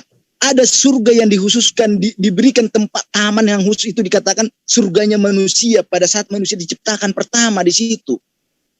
Itulah sebabnya pada saat iblis menggoda, ya kan? Dia bisa menggoda melalui bujuk rayu dari si ular tersebut kepada si Hawa. Kepada si Hawa pertama. Kan yang disebut di situ kan kejatuhan iblis, kejatuhan Adam. Artinya yang dikatakan jatuh itu dari atas ke bawah. Jatuh dalam dosa, bukan dibilang jatuh. Lah, itu Lucifer itu dari mana? Yang mana? Lucifer itu waktu dia di surga. Ya kan? Terus? Ya kan? Surganya berarti Lucifer pernah ke surga gitu. Setelah dia diusir dari Gan Eden ke surga dia. Jadi begini Bang. Jadi surganya manusia itu yang pertama diciptakan itu, ya kan? Itulah yang di Taman Eden yang dikatakan itu. Ya kan? Artinya apa? Bukan di Taman Eden itu iblis diciptakan. Bukan dari situ iblis dibuang ke bumi, bukan. Jadi gimana maksudnya, Bang? Gak ngerti saya. Kalau dikatakan Gan Eden itu di bumi, kenapa diusir di bumi? Terus mana pohon ilmu pengetahuan itu? Kalau adakah masalah bukti-bukti peninggalan arkeolog tentang Gan Eden? Selain nama sungai aja. Kan saya bilang sama Abang, masalah itu apa mungkin dari penglihatan saja gitu yang diubahkan? Karena gini Bang, karena gini posisinya. Imani aja maksudnya. Bukan imani saja, bukan. Karena di mana kalau Gan Eden itu adalah bumi, di mana? Nih begini Bang, saya kasih tahu sama Abang. Waktu Adam sama Hawa diciptakan, manusia diciptakan, mereka telanjang bulat Bang, sebelum memakan buah pengetahuan itu. Mereka tidak mengetahui kalau mereka itu telanjang Bang. Mereka tidak sadar karena apa? Belum memiliki ilmu pengetahuan di situ. Artinya apa? Pandangan mereka dibutakan. Kenapa bisa? Itu atas kuasa. Kuasa siapa? Kuasa Allah sendiri. Nah sekarang mata kita melek, mana Gan Eden? Kenapa nggak bisa dilihat? Kan waktu Adam sama Hawa diusir dari Taman Eden itu, kan dikasih pagar pembatas di situ. Oh, iya. Ya udahlah, kalau gitu bahas yang lain aja, Bang. Ngeri saya.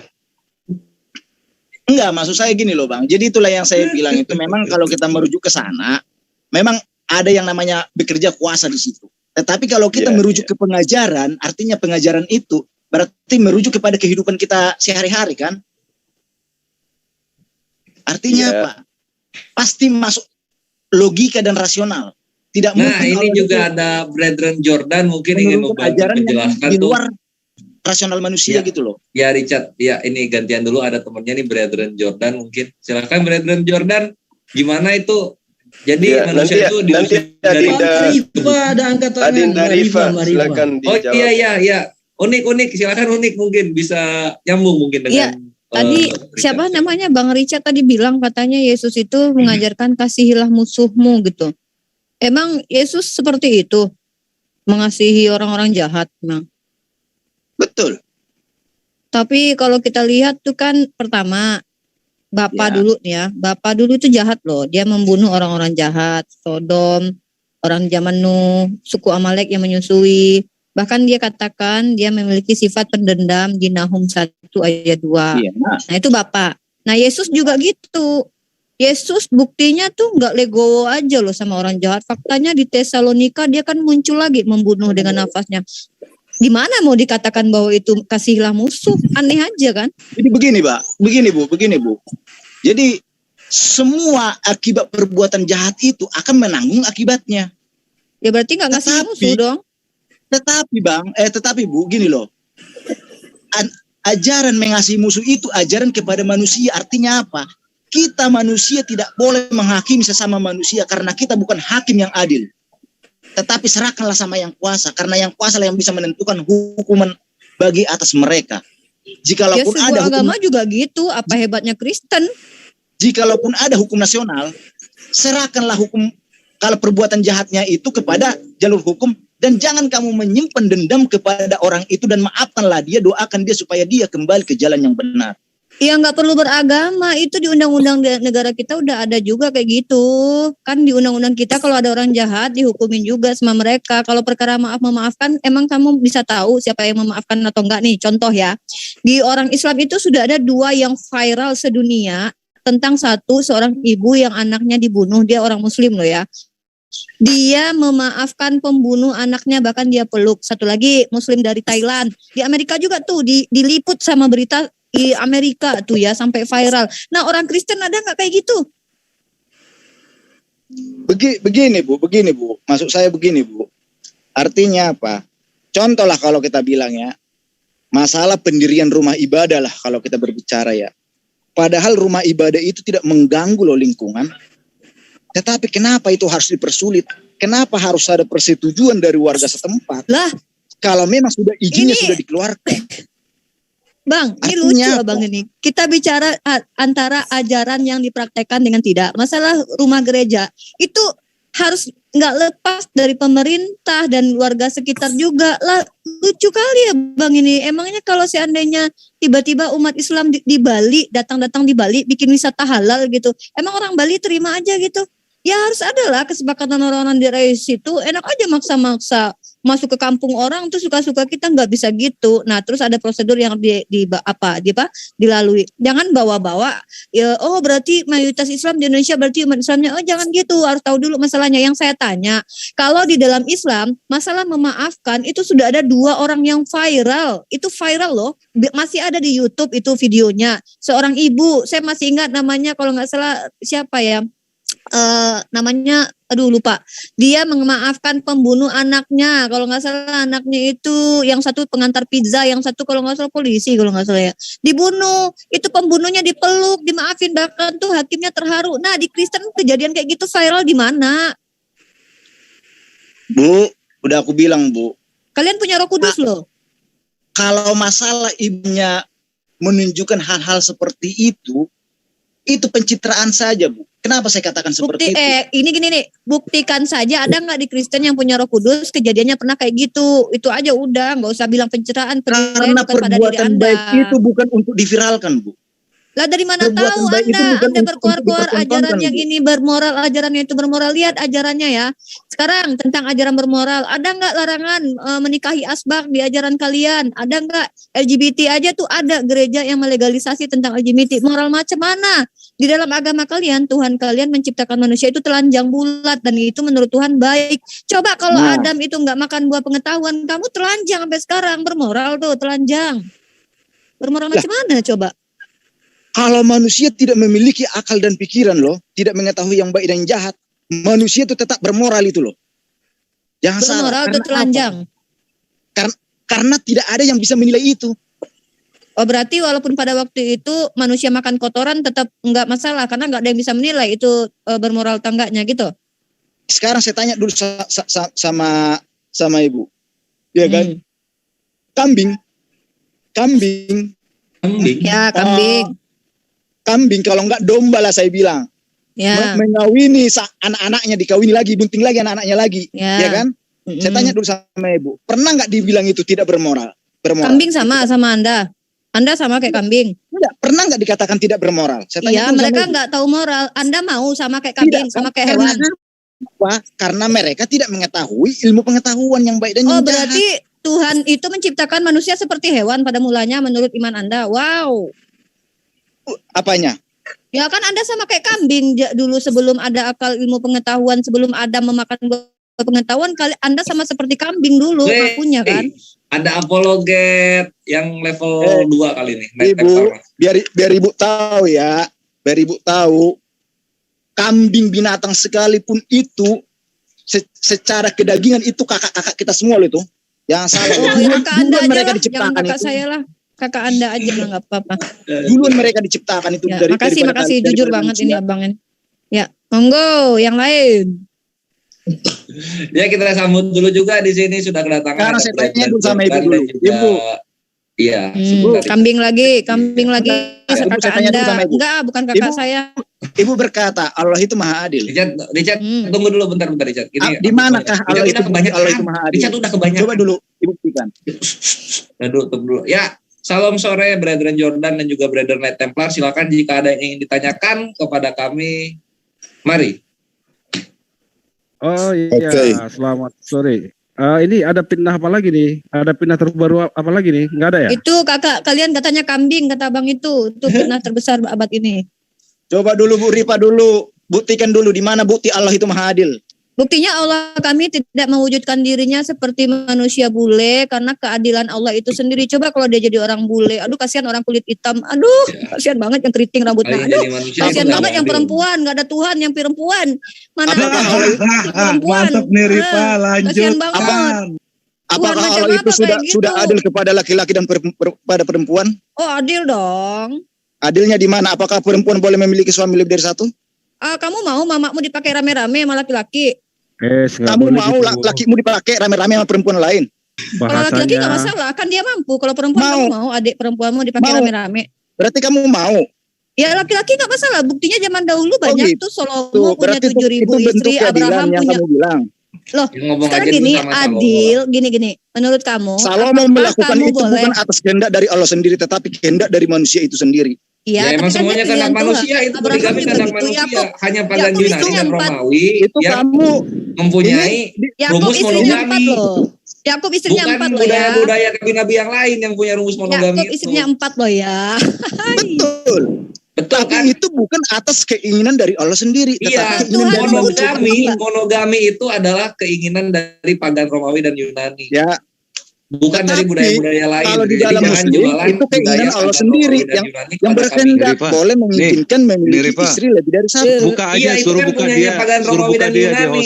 Hukum-hukumnya pagan Romawi dan Yunani dijadikan kesucian oleh kekristenan. Ya, Hosea 1 ayat 2 dong, Captain, dibuka dong. Padahal Allah itu sudah menciptakan satu laki-laki dan satu perempuan sebagai bentuk keadilan. Mana ada Tuhan lu nyiptain cewek 2. Kejadian 1 nomor 27 sama kejadian 2 nomor 22. Udah jelas. Allah menciptakan satu laki-laki dan satu perempuan. Iya, itu Tuhan kami. Tuhan lu nyiptain cewek 2 buat Adam. Bersundal aja kamu boleh kok halal ya, agama boleh itu bersundal itu di Hosea itu 4:14. Boleh. Ini fitnah apa lagi? Kamu bebas kamu boleh pakai itu. Coba kamu baca tuh Hosea 4:14. Coba dulu sih. Baca dulu, nggak usah banyak ngomong. Bacalah dulu Hosea 4:14. Hosea chapter 4 ya ayat 14. Bacalah itu. Jangan banyak ngomong. Lama Pak. Ya, perjanjian lama perjanjian lama itu aturan lama. Hosea berapa? Giliran nubuat aja pakai Taurat, giliran masalah zina aja kamu tinggalin. Iyalah. Hosea mereka nggak punya zina, mereka nggak punya hukum zina. Dalam Yesus itu Hosea berapa? Hosea 4 ayat 14 kamu baca itu. Penjual martabak, tenang kamu tuh. Jinnya tenang dulu ya. Perjanjian baru kan perjanjiannya sudah baru. Udahlah, baca dulu lah, udahlah. Giliran masalah kejadian ayat 1 katanya kitab kamu. Itu tahu Pak. Jangan comot seenak perut udel Itu kamu aja ayat tentang kitab menyatakan kamu. perbuatan yang menentang iman. Biar Kamu baca lah dari atas ini, sampai ke bawah. 14 itu. Baca dulu. Bacalah makanya dari atas sampai ke bawah. Jangan kau comot satu ayat biar kamu paham. Kamu Jangan baca begoler dulu, jadinya. bacalah dulu, biar pintar sedikit lah. Pak Richard, mereka memahami Itulah Alkitab namanya. itu mencari celahnya. Berbuat. Hanya melanggar iman. Itu bukan Biar Anda kitab paham. kamu. Baca dari ayat pertama dari atas ke bawah. Jangan kau comot-comot bos. Biar kau pintar. Baca dulu lah. Kan kitab kau tuh. Katanya kamu mau Udah nginjilin saya kami. baca. Kami gimana mau baca kalau kamu nggak pernah baca? Bacalah. Udah saya baca. Mana coba dibaca? Aku belum dengar. Tidak ada yang salah di situ. Apa yang belum nggak salah?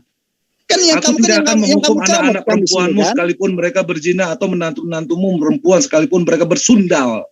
Sebab Iya. mereka sendiri mengasingkan diri bersama dengan perempuan-perempuan sundal dan mempersembahkan korban bersama-sama dengan sundal dan bakti dan nama- umat yang tidak berpengertian akan runtuh. Betul, itulah perbuatan yang melanggar Sundal iman. itu Makanya baca dari diampuni oleh Tuhan atas. Anda. Wow.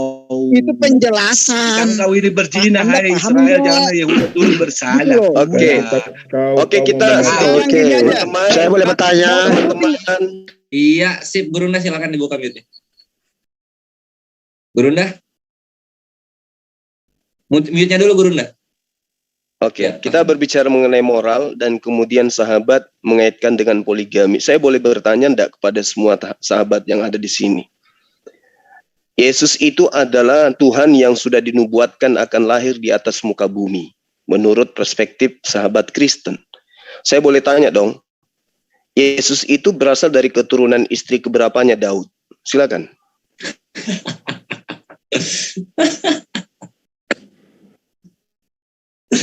Kenapa? Ya, silakan dibuka mute-nya untuk kawan kekristenan. Ya, ada apa dengan keturunan Daud itu? Pertanyaannya di mana? Aku malu mau jawabnya. Kenapa dengan istri keberapa? Berbicara Tinggal mengenai jawab moral aja.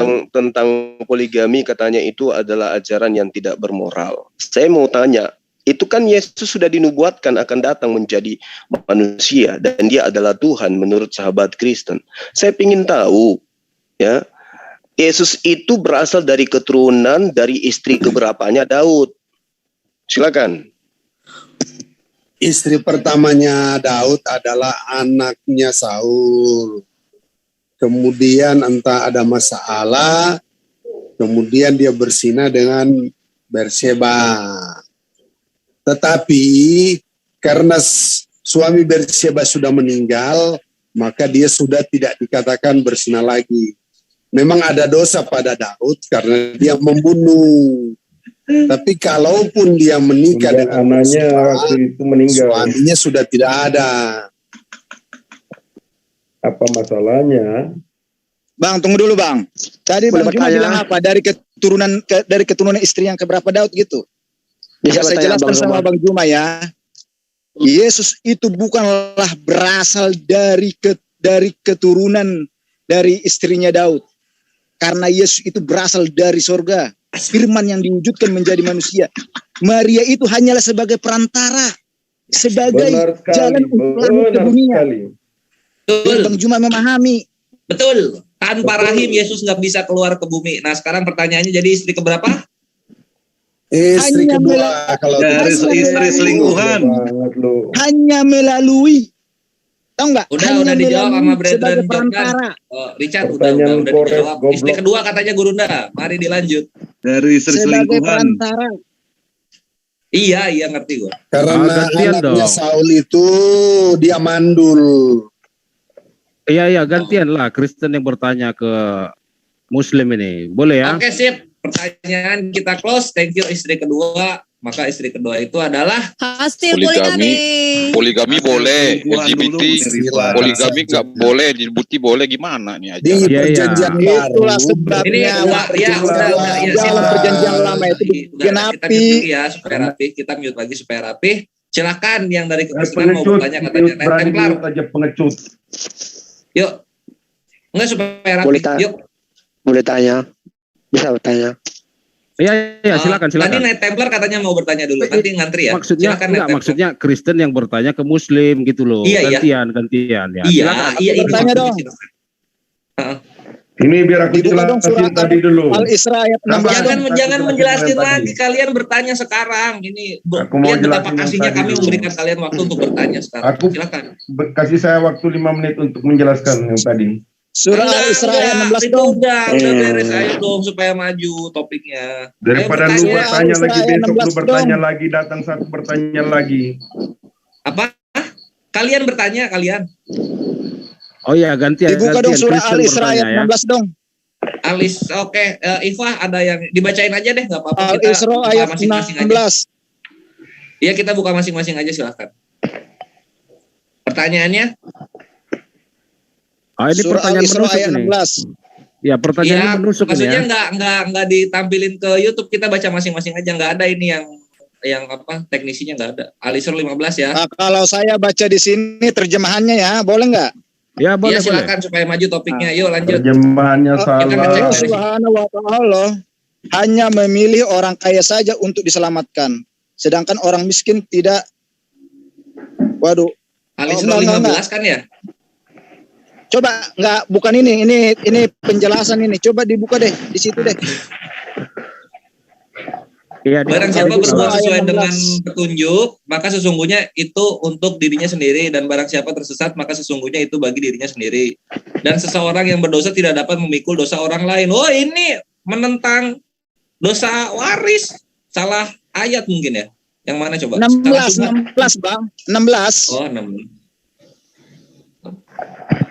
Dan jika kami hendak membinasakan suatu negeri, maka kami perintahkan kepada orang yang hidup mewah di negeri itu agar menaati Allah, tetapi bila mereka melakukan kedurhakaan di dalam negeri itu, maka sepantasnya berlakulah terhadap perkataan hukuman kami, kemudian kami binasakan sama sekali negeri itu. Nah, silakan kesimpulan yang lu buat gimana?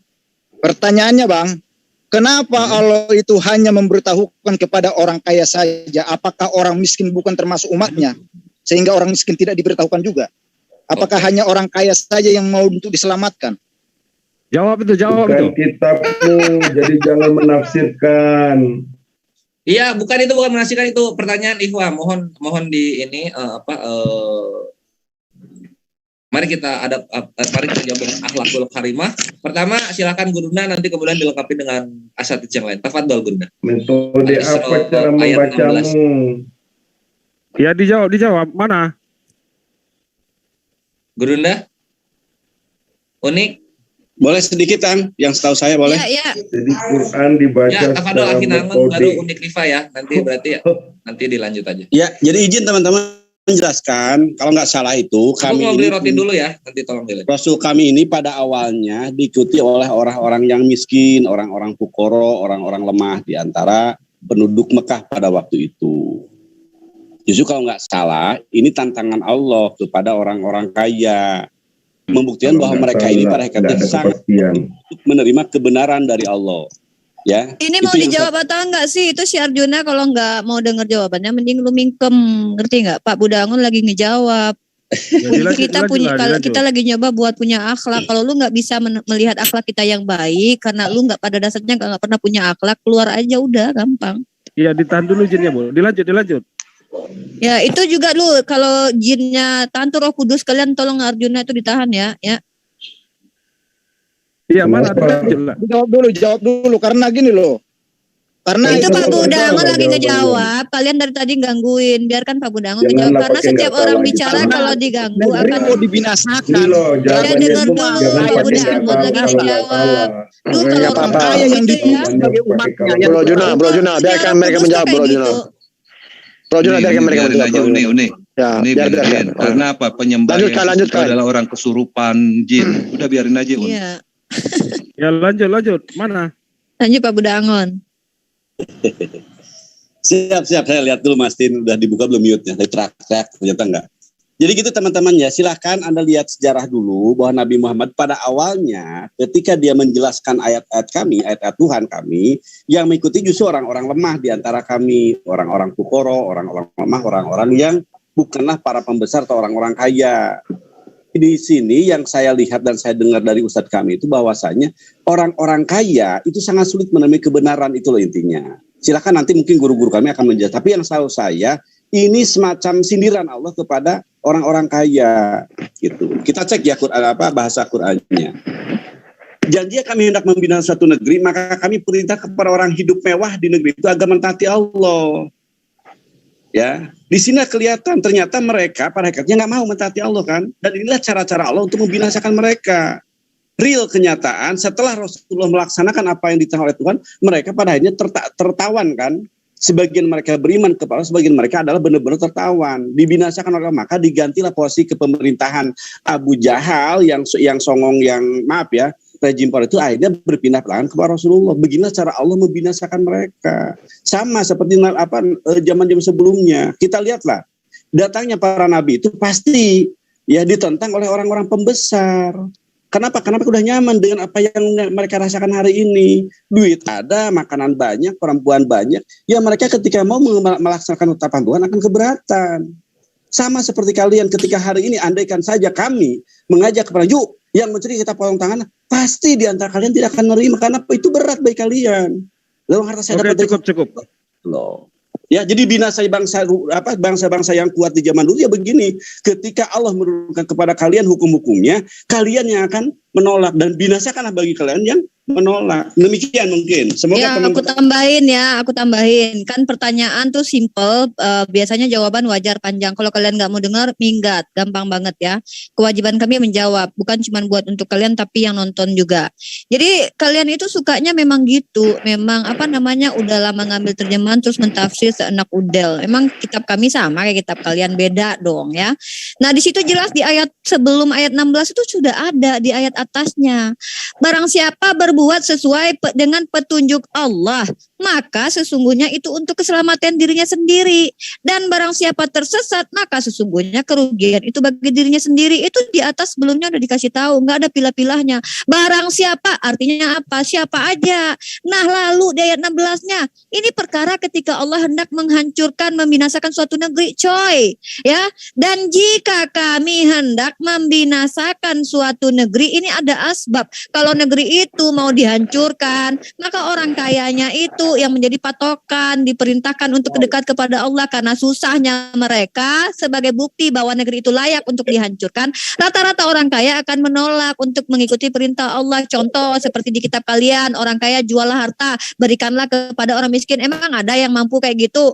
Gak ada di kitab kalian, makanya Yesus mati bunuh diri buat kalian karena gak ada yang mampu ngelakuin itu.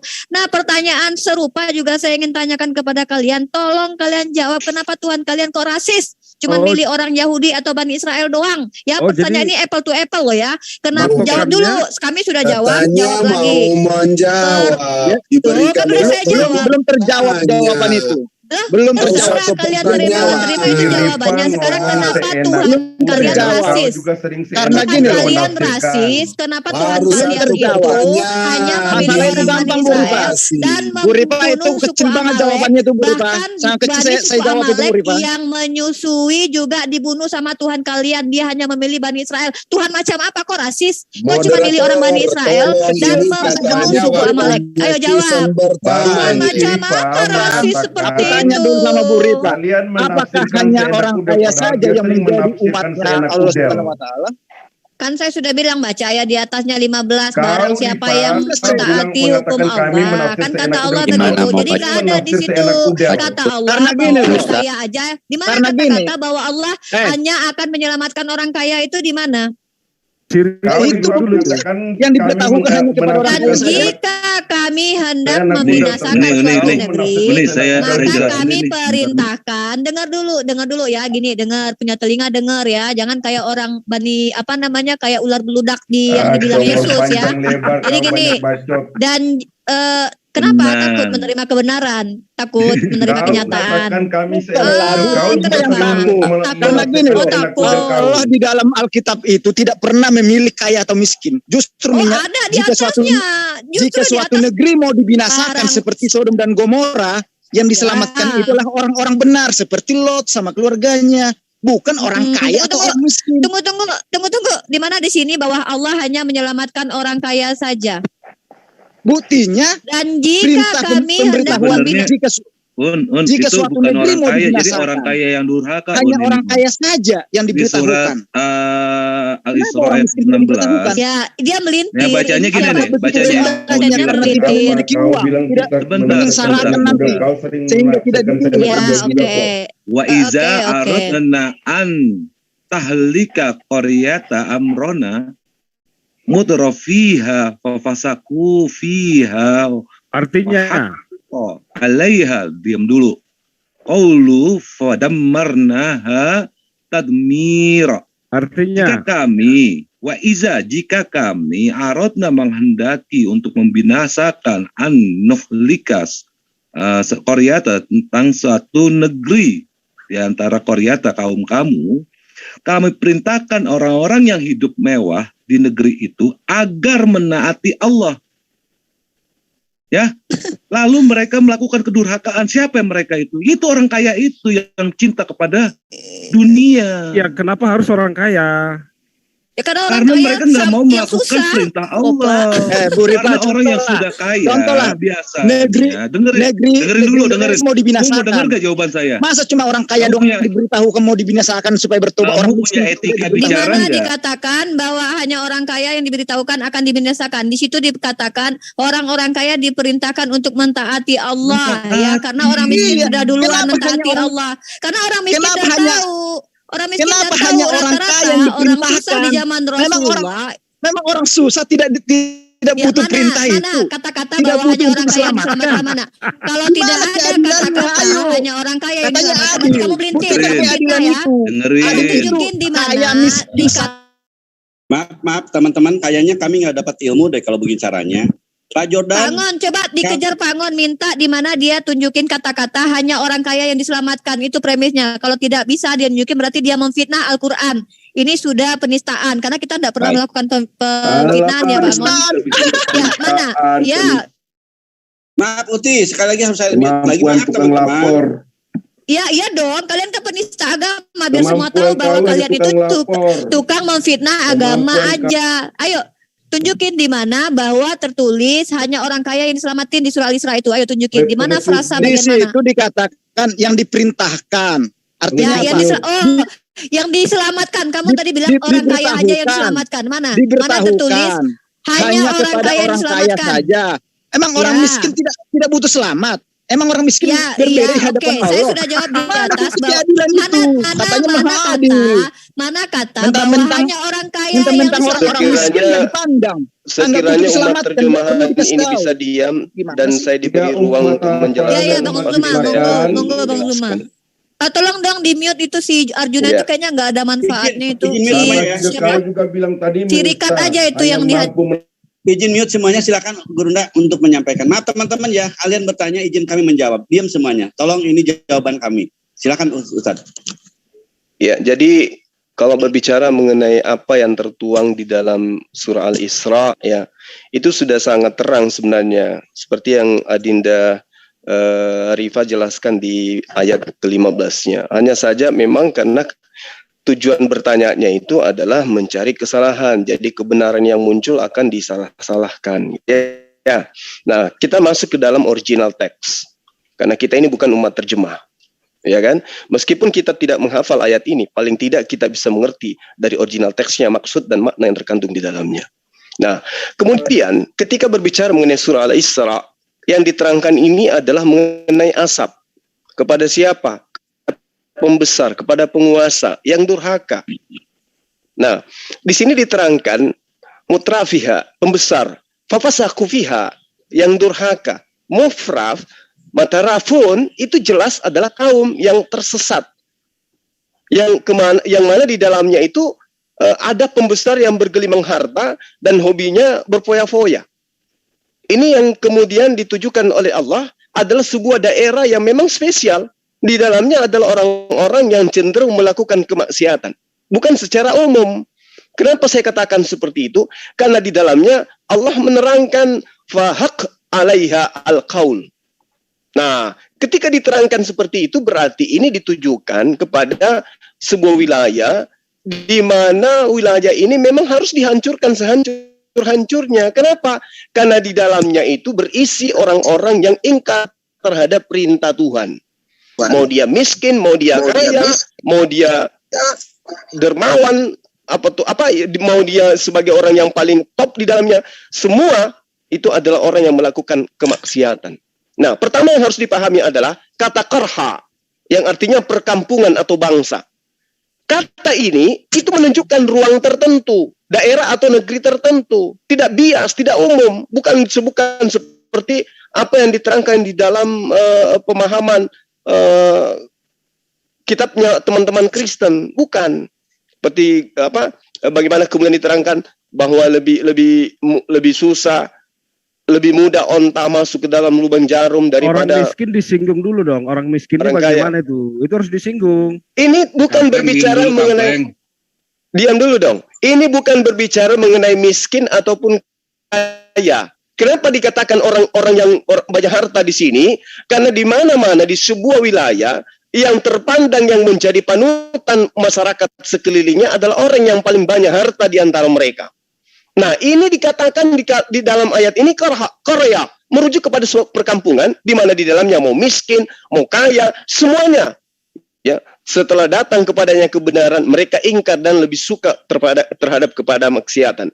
Jadi yang diterangkan ini adalah daerah khusus, negeri tertentu, tidak bias, bukan umum, bukan menyeru kepada Indonesia. Oh, Indonesia yang diperingatkan cuma orang kayanya saja, padahal ada orang miskin yang lebih taat beribadah. Ini tidak, ini miskin kaya semuanya ingkar dan gemar maksiat. Jadi asap yang menimpa pada suatu daerah yang diterangkan dalam ayat ini pasti terkait dengan kesalahan pembesar negeri yang ada di situ dan diimankan dan diaminkan oleh para penduduknya, orang-orang yang hidup sesama dengan dirinya. Nah, itu yang pertama. Yang kedua, ini kitab saya. Ini Al-Quran, ini original teks. Anda tidak bisa memahaminya dengan konsep kebencian, nggak bisa. Saya menanya dengan kata per kata. Ini kitab saya. Ketika kami mengatakan Bang Juma bisa menafsirkan kitab kami. Bang Juma, tapi di situ kan tidak dikatakan Bang Juma. Kitab kami itu bisa enggak Anda menjelaskan kepada saya mengenai kitab Anda dengan original teks dan makna yang terkandung di dalamnya menggunakan tafsir bahasa Yunani? Bisa enggak? Kalau bisa saya tanya nih. Oke, baik. Oke, saya tanya ya, benar ya? Jangan dulu lari, itu pertanyaannya itu diselesaikan. Makanya kalau kamu bertanya, kepada kami untuk menjelaskan. Ya, karena jangan sampai ketika saya tanya dengan perspektif ilmu yang sama terhadap kitabmu, kamu mengatakan jangan dulu, karena takut. Karena saya yakin Anda tidak ngerti original teks. Bertanyalah sesuai dengan bahasa Indonesia, sesuai dengan Alkitab yang ada. Kalau mau bertanya bahasa Ibrani, bahasa ini dengar. Anda sedang bertanya menggunakan bahasa terjemah yang Anda pahami berdasarkan pemahaman pribadi Anda, betul? Begini Bang Juma. Betul nggak? Begini Bang Juma. Saya tanya dulu, benar nggak bahwa Anda bertanya itu adalah perspektif pemahaman pribadi Anda? Saya selalu bertanya kepada Bang Juma dan pertanyaan saya selalu langsung membuat Bang Juma pusing, langsung tiba-tiba Bang Juma selalu mengatakan pusingnya di mana? Anda harus memahami. Pusingnya di mana? Pusingnya di mana? Pusingnya di mana? Semua terjemahan yang dilakukan oleh ulama-ulama kalian sebelumnya itu seakan-akan itu salah semua. Oke, begini. Saya kasih perumpamaan kepada Anda yang otaknya nggak berfungsi dengan baik. Coba terangkan kepada saya menyebut satu kata apel. Saya menyebut satu kata apel. Coba uraikan kata apel itu apa? Coba, silakan. Apel adalah nggak tahu dia itu Bang. Kelihatannya pun nggak tahu dia. Apel adalah jawab dulu. Saya tanya sama Anda. Apel adalah merek HP. Nggak bisa jawab itu Ronda. Anda akan mengemukakan kata apel ketika Anda memahami struktur kata yang ada di dalamnya dan rasa bahasa yang Anda digunakan. Oke? Kalau hanya menggunakan kata apel, maka Anda tidak akan memahami apa maksudnya ini. Bisa buah, bisa perintah, bisa ini adalah merupakan upacara, atau ini adalah merek HP, apa? laptop. Merek HP dan seterusnya. Jadi saya harus ulama- menjelaskan sebagai yang punya ulama-ulama kitab. kalian Bukan yang Anda. menerjemahkan itu ke bahasa Indonesia itu salah dong berarti.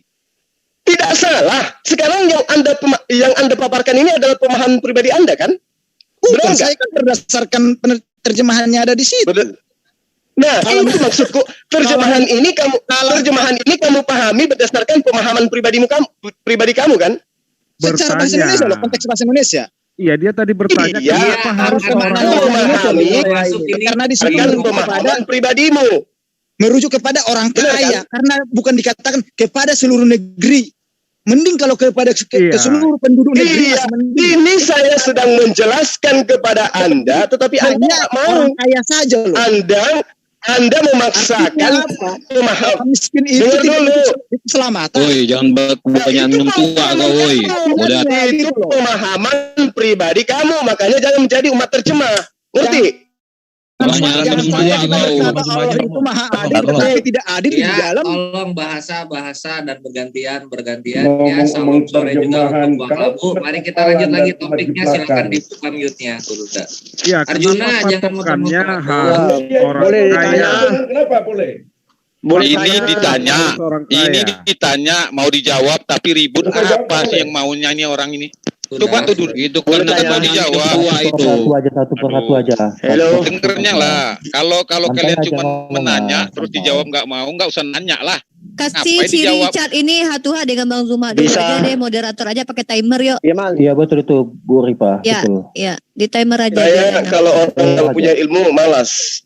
Maju mereka berdua Bang. bisa Bisa jawab. ditanya. Bukannya malas. Dengerin dulu. Oh Bang Zuma, Malas kalau nggak punya Kenapa ilmu. orang miskin tidak diperingatkan di Saya situ? pusing dengan pertanyaan Anda. Kemana orang miskin Saya siap itu? Orang dibaptis miskin sama tidak Anda. butuh keselamatan. Nggak perlu dibaptis, dibaptis, nggak perlu jadi Enak Muslim yang aja Kristen di sini ya dibilang malu-maluin Bang orang Zuma Islam pusing, aja. saya pusing. Itu Al- siapa? Al-Quran Padahal itu Si orang sama Richard, miskin yang paling Boleh banyak tanya. Richard, menyembah Richard, kepada Tuhannya. Richard, Udah, tolong ini Polres tunjukin Bisa mana bertanya. turun kata. menjawab ini kalau kayak gini caranya ya. Jangan sakit hati ya kalau gua jawab ya. Tadi Ya, siapa yang nanya nggak orang minta itu miskin? dulu. Di mana tertulis ditanya. bahwa hanya orang kaya yang diselamatkan mana? Saya minta kata-kata itu pakai bahasa Indonesia. Kan, Mana? kan sudah saya Udah mah katakan. bertaki aja Hanya kerjanya. Mana? Kan Coba sudah, di-mute dulu, Mana? di-mute Di dalam dulu, di-mute. kalau kita membaca Iya, silakan Gurunda dibuka mute-nya. Saya mau tanya sama yang orang yang tidak punya ilmu tadi itu. Kejadian yang terjadi di Palu barusan, itu ada orang kaya, ada orang miskin. Semua kena bencana. Saya ingin tahu sama Anda. Apakah orang miskin semua di sana itu diselamatkan? Orang kaya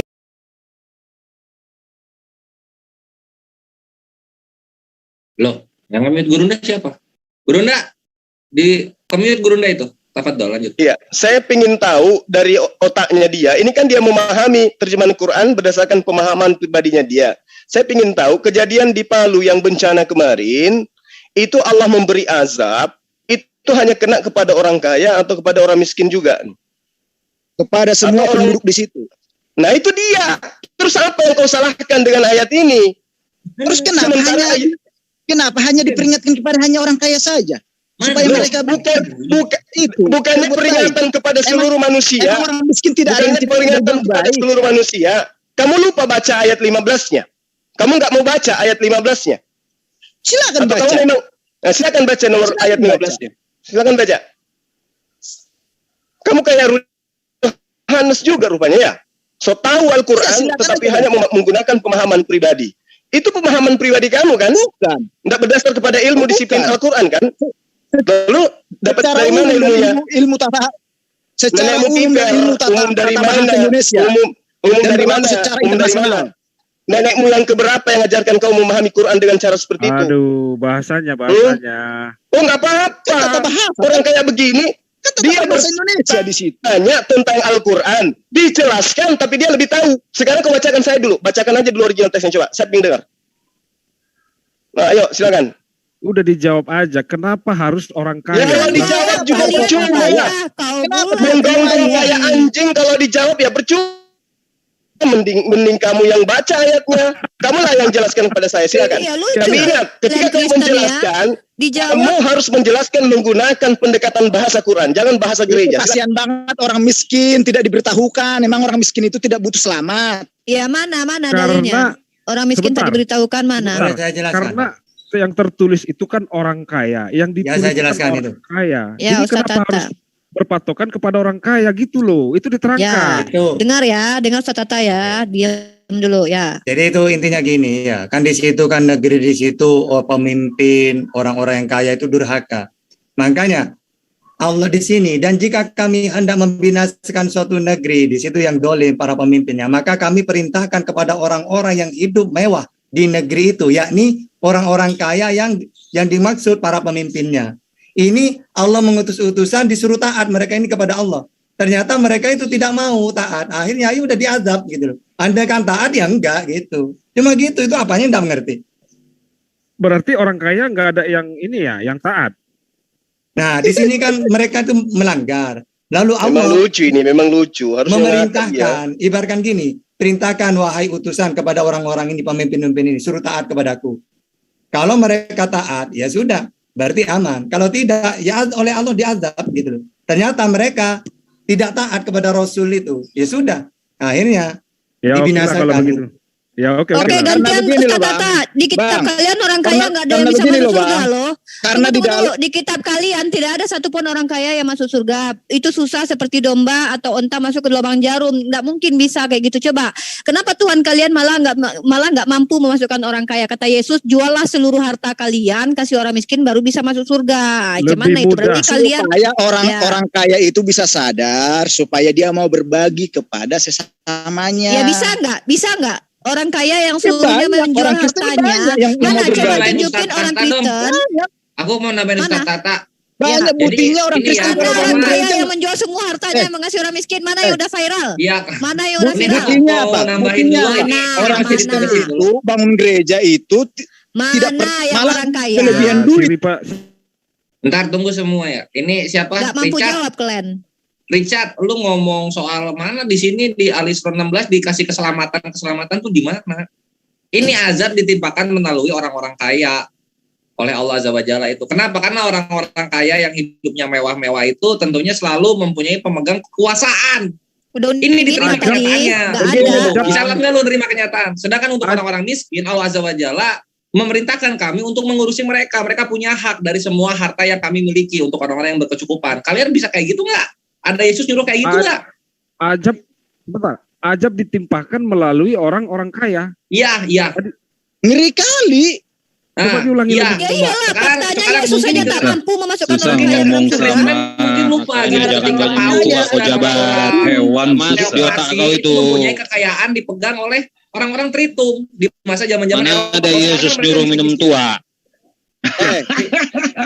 Susah kok ngomong bahasa manusia ke binatang ini susah. Waktu Allah membinasakan suatu negeri sudah dicontohkan oleh Allah sendiri dalam perjanjian lama. Ini kan dikasih azab bukan keselamatan. Lu Takia Korintus itu ngomong apa lagi lu? Waktu pemusnahan Sodom dan Gomora, yang dimusnahkan siapa?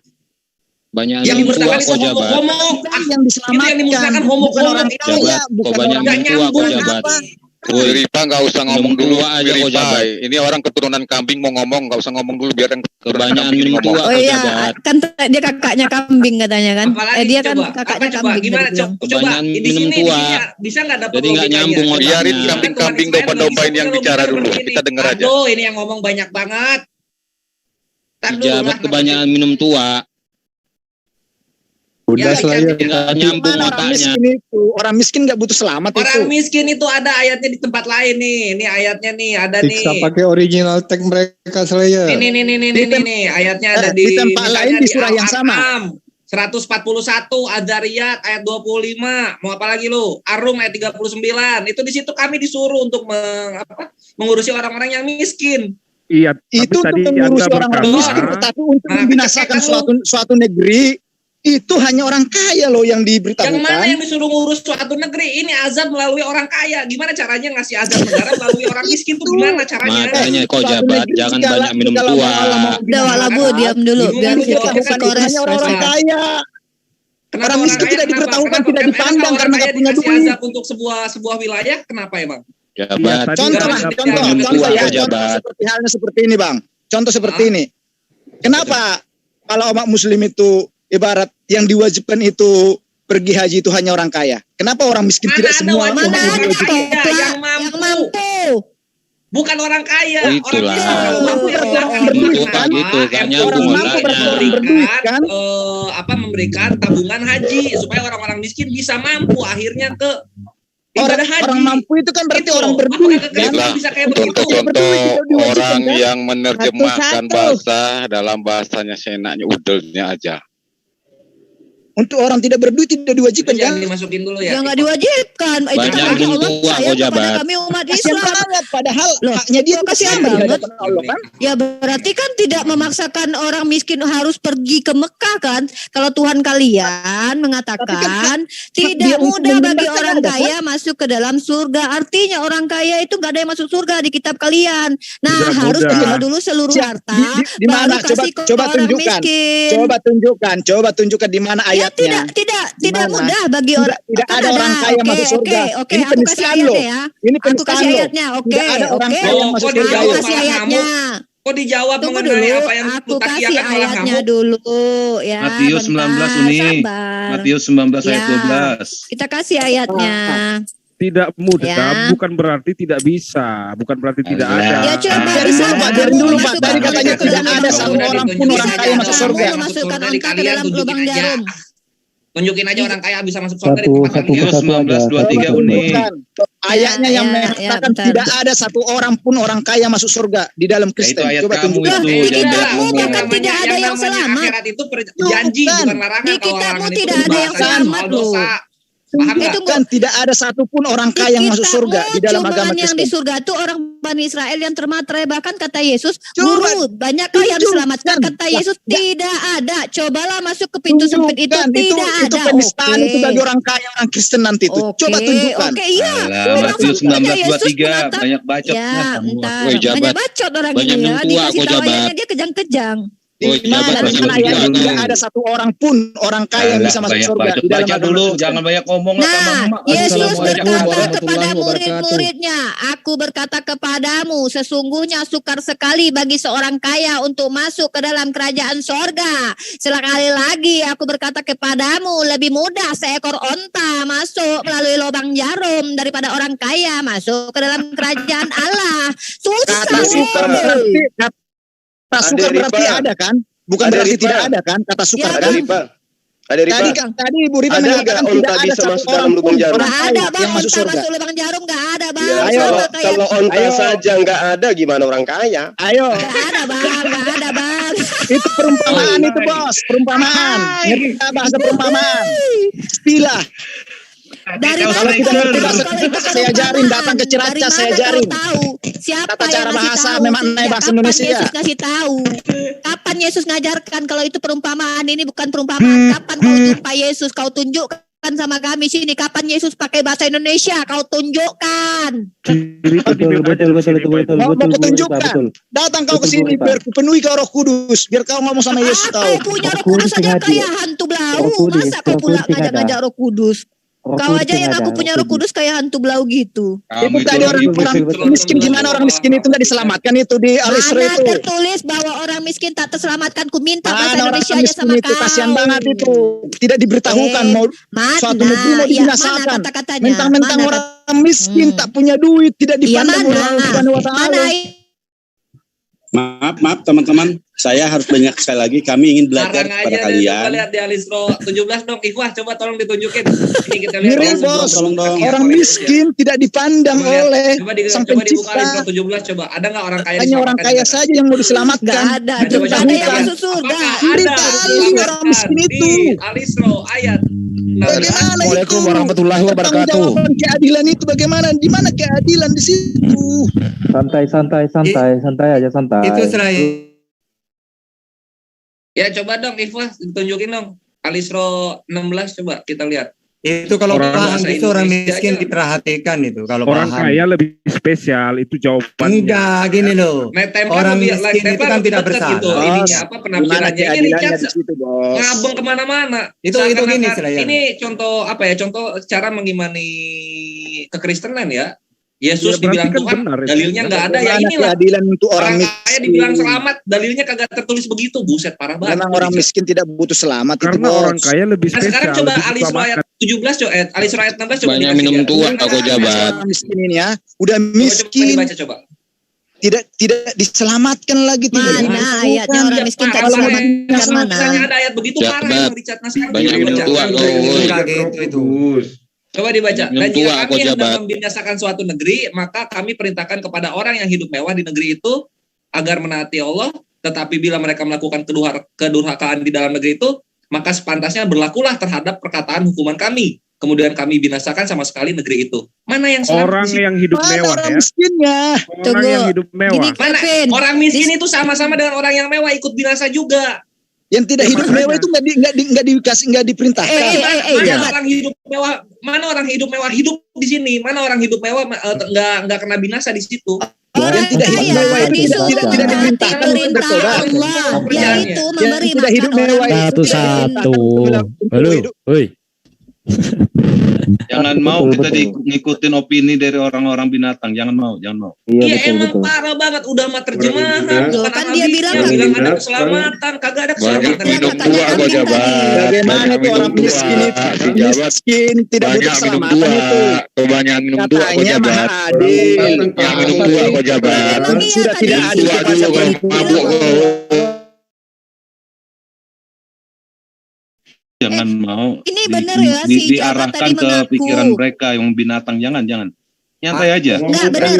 Bang Budi, Halo. si Itu Jabat banyak yang minum ngaku tua. orang miskin Jadi nggak kambing. masuk Adil otaknya. kepada perempuan. Kemudian kami binatang. Halo. Kak. Loh, Yang si diutamakan Jabat yang hanya orang bilang tadi kaya kalau sama kakaknya laki-laki. kambing. Suruh satu-satu, Pak. Arjuna, Satu-satu kalau aja, marah Pak. sama Halo. si- Barusan Ya. kakak Assalamualaikum. teman itu ngomong Santai aja. soal binatang. Pak. Gimana sih?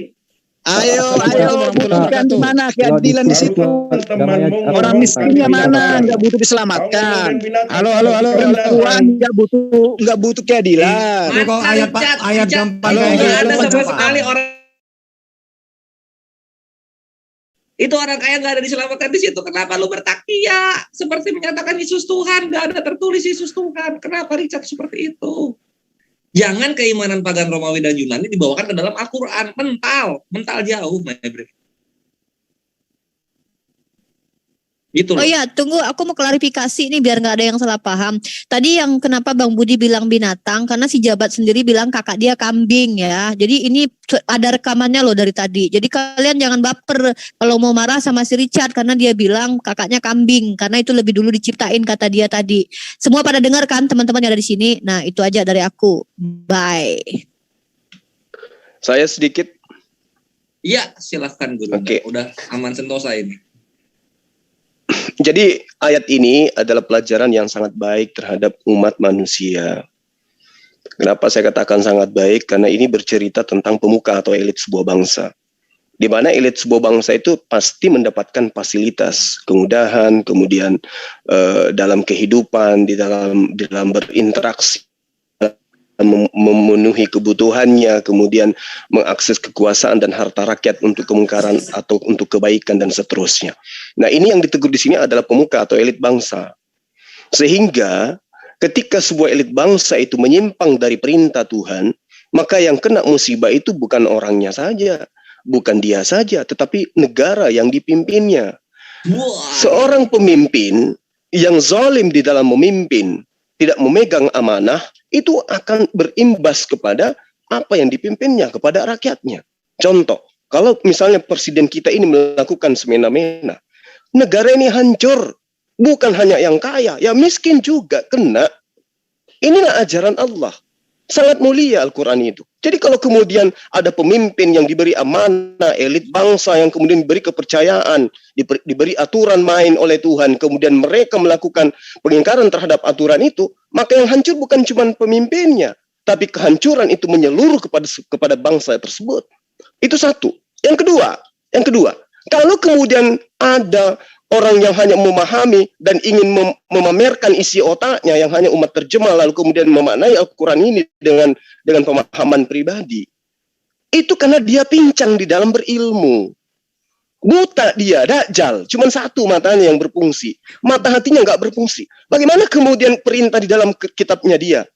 Ya tumpaslah, jangan kau biarkan yang hidup, apapun yang ada yang bernapas dan bernyawa di dalamnya. Orang miskin tidak dikasih peringatan, orang kaya nggak dikasih peringatan. Sekonyong-konyong, habiskan, tumpaskan, jangan kau biarkan apapun yang bernapas di dalamnya. Muncul kemudian bertanya, si miskin nggak diberitahu, padahal si miskin juga mau selamat. Ya inilah yang saya katakan, berbicara mengenai Quran, ini wahyu langit, kudu harus menggunakan ilmu. Bukan emosi, bukan kebencian ataupun mencari kesalahan. Tanya kepada yang lebih paham. Jadi Al-Quran yang dimaksud di sini adalah perintah Allah datang kepada orang yang hidup, orang yang berpengaruh, orang yang menjadi pemimpin, yang menjadi panutan dalam sebuah bangsa, dalam sebuah wilayah. Ketika diajarkan perintah itu, maka ketika pemimpin ini melaksanakan perintah itu, maka semua orang yang ada di bawah kepemimpinannya pasti taat. Benar nggak? Benar nggak sahabat-sahabat? Seorang pemimpin taat kepada perintah Tuhan, maka bawahannya sampai ke level bawah itu akan taat mencontoh kepada pimpinannya. Begitupun sebaliknya. Ketika pemimpin memberikan contoh yang tidak baik, maka rakyatnya pun akan mencontoh sedemikian rupa. Maka perintahnya jelas. Wa iz aradna. Ketika Allah hendak membinasakan sebuah negeri, maka Allah cukup memerintahkan kepada pemimpin negeri itu untuk melakukan ketaatan kepada Allah. Ketika pemimpin itu taat kepada Allah, maka otomatis orang yang ada di bawah kepemimpinannya juga akan mencontoh kepada pemimpinnya. Itu pemimpin yang baik. Tapi sebaliknya, ketika ada sosok pemimpin yang diberi perintah untuk taat, tapi ingkar, percayalah, rakyatnya pun akan melakukan hal yang sama seperti dengan pimpinannya. Maka wajar kemudian yang menjadi panduan, panutan untuk diberikan sebuah musibah ataupun tidak adalah pemimpinnya. Maka berhati-hatilah memilih pemimpin. Makanya Al-Quran itu menerangkan sangat jelas cara, metode dalam memilih pemimpin. Jangan asal-asal apa. Pemimpin salah, rakyatnya kena zalim, kena imbasnya. Pemimpin yang baik, imbasnya kepada rakyatnya akan menjadi baik. Itu yang diterapkan dalam Al-Quran. Ya, jadi besok 2024 cari pemimpin yang tidak akan mendatangkan mara bahaya di negara ini. Cari yang benar-benar taat kepada Allah. Makanya umat Islam itu diperintahkan untuk minimal seiman supaya mereka itu bisa taat kepada Tuhan pencipta langit dan bumi supaya tidak kena musibah negeri ini. Itu data di dalam kitab suci. Jadi tidak boleh asal-asal, oh si miskin tidak dikasih peringatan. Nenekmu kiper lah. Kau memahami kitab kami dengan serampangan kayak begitu. Dijelaskan Anda membantah. Seakan-akan yang paham Anda, bukan saya. Jadi sekali lagi sahabat-sahabat sekalian, data ini sangat jelas. Perintah Allah datang kepada seorang pemimpin yang menerima tugas mengemban sebuah amanah untuk memberikan sebuah jalan kepada apa yang dipimpinnya. Ketika pemimpin itu diberi peringatan tapi melanggar, maka imbasnya terhadap negara yang dipimpinnya. Itu data. Lama kali. Ya. Jadi saya kalau tambahin, Bang. Saya tambahin. Oke, silakan. Ya, Terima kasih banyak. jadi kalau si jabat ini yang mana dia akhirnya ketampar sendiri bahwa Tuhannya sendiri bahkan tidak memasukkan orang kaya ya, kasihan banget orang Kristen yang kaya ya nggak masuk surga. Itu juga nggak ngerti bahwa Al-Quran itu bukan cuma surah Al-Isra ayat 16 saja. Dikiranya Al-Quran cuma surah Al-Isra 16 aja kan. Padahal jelas-jelas nih ya di bawahnya itu dibantah nih tuduhan si jabat itu. Ayat ke-18-nya. Barang siapa yang menghendaki kehidupan sekarang atau duniawi, maka kami segerakan baginya di dunia ini apa yang kami kehendaki bagi orang yang kami kehendaki. Kemudian kami sediakan baginya di akhirat neraka jahanam. Bahkan kata Allah, orang yang justru memilih dunia maka cenderung akan ke neraka jahanam. Orang yang berlomba-lomba untuk duniawi saja, dia akan memasukinya dalam keadaan tercela dan terusir. Malah ini dibantah oleh Allah langsung di ayat 18, tuduhan si jabat bahwa Allah hanya ingin menyelamatkan orang kaya saja. Dan lalu di ayat ke-11-nya, dan barang siapa yang menghendaki kehidupan akhirat. Nah, ini dia kehidupan akhirat, banyak Udahlah, bersedekah lama kali. dan berusaha ke arah itu dengan sungguh-sungguh, sedangkan dia beriman, maka mereka itulah orang yang usahanya dibalas dengan baik. Artinya, tuduhan si jabat yang mengatakan bahwa Allah cenderung menyelamatkan orang kaya sendiri tanpa ilmunya, dan di situ tidak tertulis bahwa ada kata-kata hanya orang kaya yang diselamatkan, orang miskin ditelantarkan, tidak ada begitu. Itu fitnah yang mutlak datang dari mulutnya orang Kristen yang bernama si jabat, karena dia terbiasa membaca kitab terjemahan dan dia nggak sadar bahwa Yesus pun tidak menyelamatkan muridnya. Ketika Yesus ditanyai, guru, banyakkah yang selamat? Kata Yesus, cobalah engkau jalan di pintu sempit itu. Tidak ada, kata Yesus. Udahlah. Begitu. Artinya kalian sendiri tidak selamat, kok malah sibuk ngurusin kitab suci kami yang jelas-jelas menyelamatkan baik orang miskin, orang diskusi kaya. aja, yuk. Yang penting Diskusi. beriman. Terima kasih.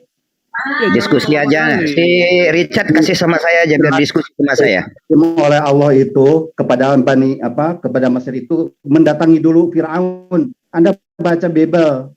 Tapi ketika Allah menurunkan tulah-tulah, apakah orang miskin juga kena? Ya pasti kena. Tapi peringatan pasti kepada penghulu penguasa dan agnia, begitu loh. Kok segitu aja nggak paham? Jangan bawa Bible saat membahas Quran Ya, ya. itu ada firman yang sudah jadi manusia tuh. Musa itu Mau debat, ayo mana orang Kristen. miskin dulu memperingati orang miskin. Justru kepada Firaun yang mengurus dia itu dia memperingatinya itu, memberi peringatan untuk membebaskan Bani Israel. Itu gimana tuh penjelasannya coba? Enggak, nanti dulu. Aja. Yang tadi belum selesai.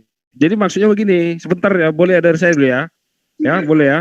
Ya, Dijawab aja itu kenapa itu Harun dan Musa itu datangnya ke Firaun gitu, nggak ke orang-orang miskin. Enggak, nanti dulu. Loh, Jadi kenapa tadi aku ya. nggak berani jawab? Itu kan itu apple to good point apple. itu good point itu benar-benar. Iya, apple to apple loh. Kok lucu kalian? Tunggu dulu. Tadi ya, Pak Tunggu Richard. dulu, jawab lah, kami udah jawab. Udah bubusa muncung kami jawab tadi. Bang Zuma udah jawab, saya udah jawab, Tata udah jawab, Kelvin udah jawab. Sekarang gantian. Kalian yang jawab. Ini Ya, mungkin itu mau ditanggapi. dikasih kohos. Mungkin mau ditanggapi. Coba dengerin dulu aja. Dapat. Iya. Boleh gimana? lah sebentar dulu. Ya jawab Kita kan ya, jangan lupa loh. Kita kan main dua arah. Kalau ada pertanyaan lain dari pihak Kristen mengenai ayat itu ya, dia tolong direspon lagi gitu ya. Ya itu apple to apple loh, kata Bang Don tadi. Betul, iya. Iya. Ya, jadi tadi kan Pak Richard berkata ya, untuk membumi hanguskan suatu daerah atau kampung atau apapun itu kan patokannya orang kaya sesuai dengan apa yang tertulis atau orang yang hidup mewah, kan begitu. Jadi Pak Richard tadi berkata, kenapa patokannya harus orang kaya? Bagaimana dengan orang susah, orang Ya itu miskin? Firaun tadi dijawab. Ini air menjadi darah. Itu apakah cuman di sekeliling istananya Firaun? Itu seluruh Mesir itu, ya. Mesir. Ya, tapi kenapa cuma Firaun yang didatangi? Ayo jawab itu. Penuh nyamuk segala macam. Itu cuma ke Firaun doang, kagak. Padahal penjelasan Bang Zuma tadi itu udah jelas, sangat-sangat jelas itu. Mereka masih aja mencari premis untuk menyalahi. Lucu ini manusia ini. Enggak paham, soalnya enggak paham. Ngaco bener. Udah jelas, sangat-sangat jelas. Itu penjelasan Bang Zuma itu untuk anak TK tadi itu. Beneran. Itu bisa ayo silakan ditanggapi. Oti Sivana, Tata kasih kohos untuk Tata channel. Tata juga jika ingin menambahkan, tafadhol silakan. Jadi kesimpulannya menurut kami tadi itu ya, itu mungkin ada pengecualian kepada orang yang hidup mewah tadi, begitu loh ya. Enggak, itu doang gini kok. Bang, itu penjelasannya. Muter. Jadi orang miskin itu sudah apa ya? Tugasnya dia mendesak pemerintah, pemimpin. Karena di situ kan yang dolim pemimpin ya. Sehingga supaya adab itu tidak terjadi kepada negeri itu, pemimpinnya diperintahkan taat kepada Allah. Nah, apa tugasnya miskin? Miskin yang mendesak, memperingati pemimpin supaya bertaat kepada Allah. Kalau tidak seperti itu, maka mereka tidak taat, ya udah tsunami diberikan, ya udah musnah Ya, gitu loh intinya. Ya itu kan dari sudut pandang keislaman, tapi kalau dari sudut pandang Kamu kan hanya Kristen, Al-Quran, Bang. Iya sebentar. Karena kami pahamnya begini loh. Kalau orang benar itu tidak dipandang dari status sosialnya kaya atau miskin. Nah, itu sudut pandang kami ya. Nah, itu Bang Don Itu udah bilang doang. tadi loh, hoi. Kan Bang Don udah bilang, kenapa ketika mau ditulah itu Mesir, kenapa cuma Fir'aun yang didatangi? Emang didatangi Musa sama Harun satu-satu orang miskin di waktu itu? Nah, berarti ini berarti berganti ke ini ya. Konteks Al-Quran, nggak mungkin orang Kristen yang menafsirkan. Iya, Kristen nggak menafsir, tapi kan hanya mempertanyakan. Dari Makanya kalau ya. udah dijawab, diam, terima, jangan banyak cakap. Iya kan ada yang ganjil dari jawaban. Ya, kalau ada yang ganjil kan udah dijawab lengkap sama Ustadz Juma. Kau Enggak, aja yang bego. Tadi kan begini, semacam kayak menuduh bahwa Allah tidak adil kan kayak gitu, masih bukan? Iya, kesannya seperti itu. Oh, kesannya. Lah itu adil. Adilnya kan sudah diperingatkan dulu. Maksudnya tidak serta-merta ketika ada orang-orang kaya yang foya-foya dalam hal kemaksiatan, tidak kemudian serta-merta dijatuhi azab gitu loh. Diperingatkan dulu. Kan adil. Setelah tidak mau baru dibinasakan, kan kayak gitu. Nah, keadilannya ya, di sini ya sebentar. Keadilan Allah Subhanahu wa taala itu kan di dunia maupun di akhirat kan kayak gitu. Jangan kabur dulu, naik jawab dulu tentang itu Fir'aun itu kenapa yang didatangi itu. Finalnya di akhirat keadilan Allah itu. Jadi orang-orang yang kaya yang nggak mau diperingatkan itu kemudian dikasih ke neraka. Lah kalaupun di situ ada orang-orang miskin yang tetap beriman, yang tetap bertakwa, yo soal binasa dalam arti ikut mati, kena bencana ya ikut mati. Cuman kan keadilannya kan di akhirat sana dia diselamatkan, tidak dicemplungkan ke neraka. Ayat-ayat selanjutnya sudah jelas seperti itu. Gimana? Ya kalaupun gitu ya. Iya. Tunggu dulu, jangan kabur, tanggapi dulu kenapa ya, kalaupun Musa sama Harun hanya mendatangi Fir'aun, nggak mendatangi orang miskin satu-satu, padahal yang kena tulah semuanya. Jawablah itu. Apa pertanyaannya? Pertanyaannya tuh berbalik kepada kalian. Di dalam kitab kalian, ketika Tuhan mau memberi tulah kepada orang Mesir dan tulah itu kena semuanya, mau miskin mau kaya, kenapa cuman yang didatangi Musa hanya Fir'aun, bukan setiap orang miskin didatangi satu-satu? Nanti jawaban saya, nanti Islam bisa meniru untuk ayat ini ke depannya, nanti Islam bisa bilang meniru. Aja kau nggak punya jawaban, alasan pula kau kami meniru, buat apa kami niru kitab kau? Enggak meniru, justru kamu akan meniru jawaban kami. Nampak yang barusan. kali nggak ada ilmunya oten ya. Tidak. Iya. Tidak meniru. Tidak, jadi karena memang tertulis jika kamu ragu wahai Muhammad, tanyakan ya kepada ahli kitab. Ya, memangnya kau ahli kitab, Bang? Ahli kitab kau? Ahli kau sama kitab kau, Bang? Ahli mana kau sama aku sama kitab kau? Yuk kita uji. Karena tertulisnya seperti itu ya. Jika kamu ragu, aku mendengarkan kau bicara. Iya, kitab bahasa Indonesia saja kau kadang salah-salah memahami. Ya udah coba coba dijawab aja masalah tiru meniru. Oke. Aku jamin tertulis gak di ada hadis meniru. dengan jelas itu ya. Jika kamu ragu, jangan kencing di celana ya. Oke. Saya jawab ya. Gini. Al-Quran menceritakan kisah-kisah para nabi. Contohnya, dalam Al-Quran Yesus itu utusan, mempunyai Tuhan yaitu Allah. Nabi, penyampai firman. Oke, saya nanya ke ahli kitab, salah apa benar Quran itu? Coba. Dalam kitab kamu. Bentar, saya mau ketawa dulu nih. Nah kan gitu kan isinya kan. Ketika Allah itu menceritakan kisah-kisah para nabi, coba tanyakan ke ahli kitab. Misalnya, Al-Quran ini menjelaskan dia itu utusan Yesus itu.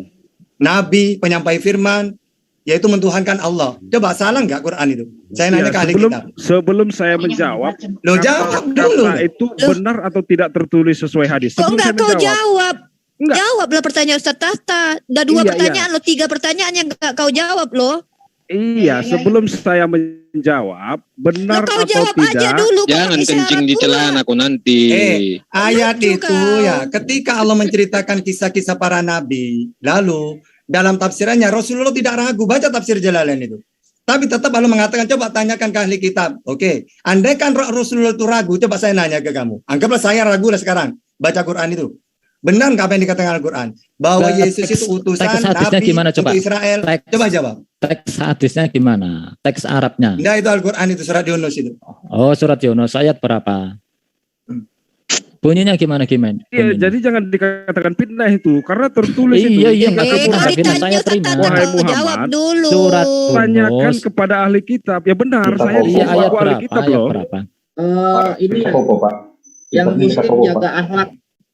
Thank you. Ayat berapa? Yunus ayat berapa?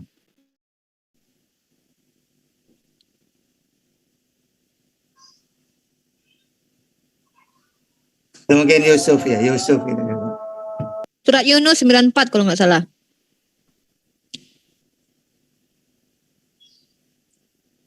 Surat Yunus. Iya, enggak, tunggu dulu. Banyak kali dari tadi kau nggak jawab. Gantian lah, Ustadz Atta pun pengen tahu. Dia kan katanya kalau ragu, dia ragu katanya. Ditanyalah sama kau. Jawablah pertanyaannya. Kau lari-lari kau. Bang. Itulah, kencing-kencing aku di celana.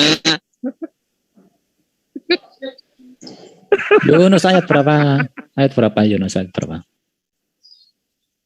95 kalau nggak salah.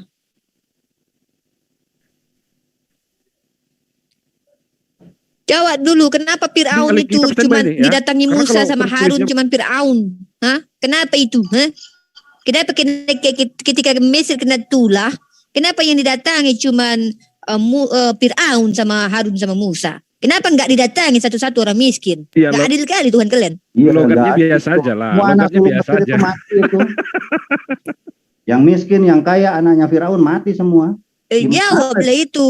Kok enggak kau jawab, Bang? Ah, lari-lari kau. Enggak, ini kan lagi dibuka. Enggak, Templar. Surat Yunus itu. Udah. Ayat berapa? Ayat berapa? Sini tak jawab. Ayat berapa? Oh, muter-muter.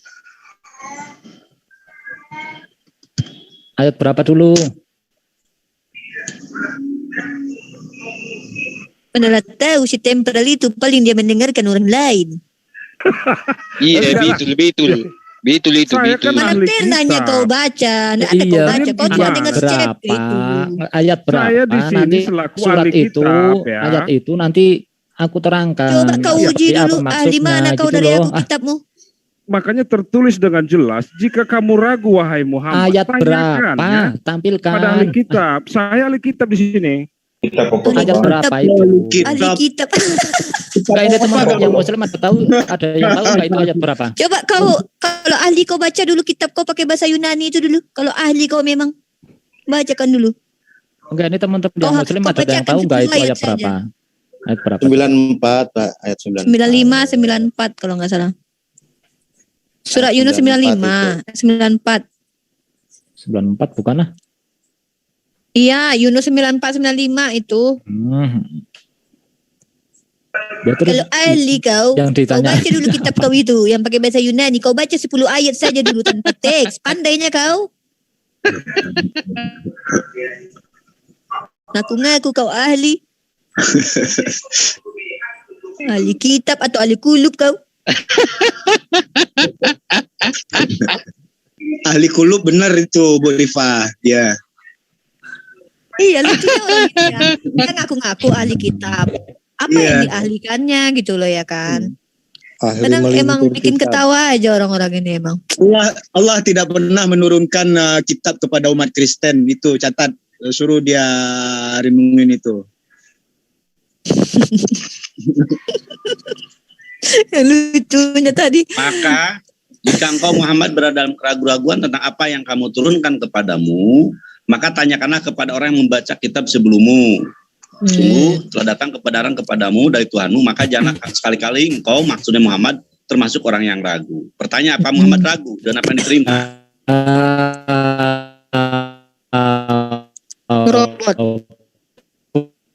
Ya, itu nubuatan Nabi Muhammad juga ada di kitab sebelumnya kan. Maksudnya gitu.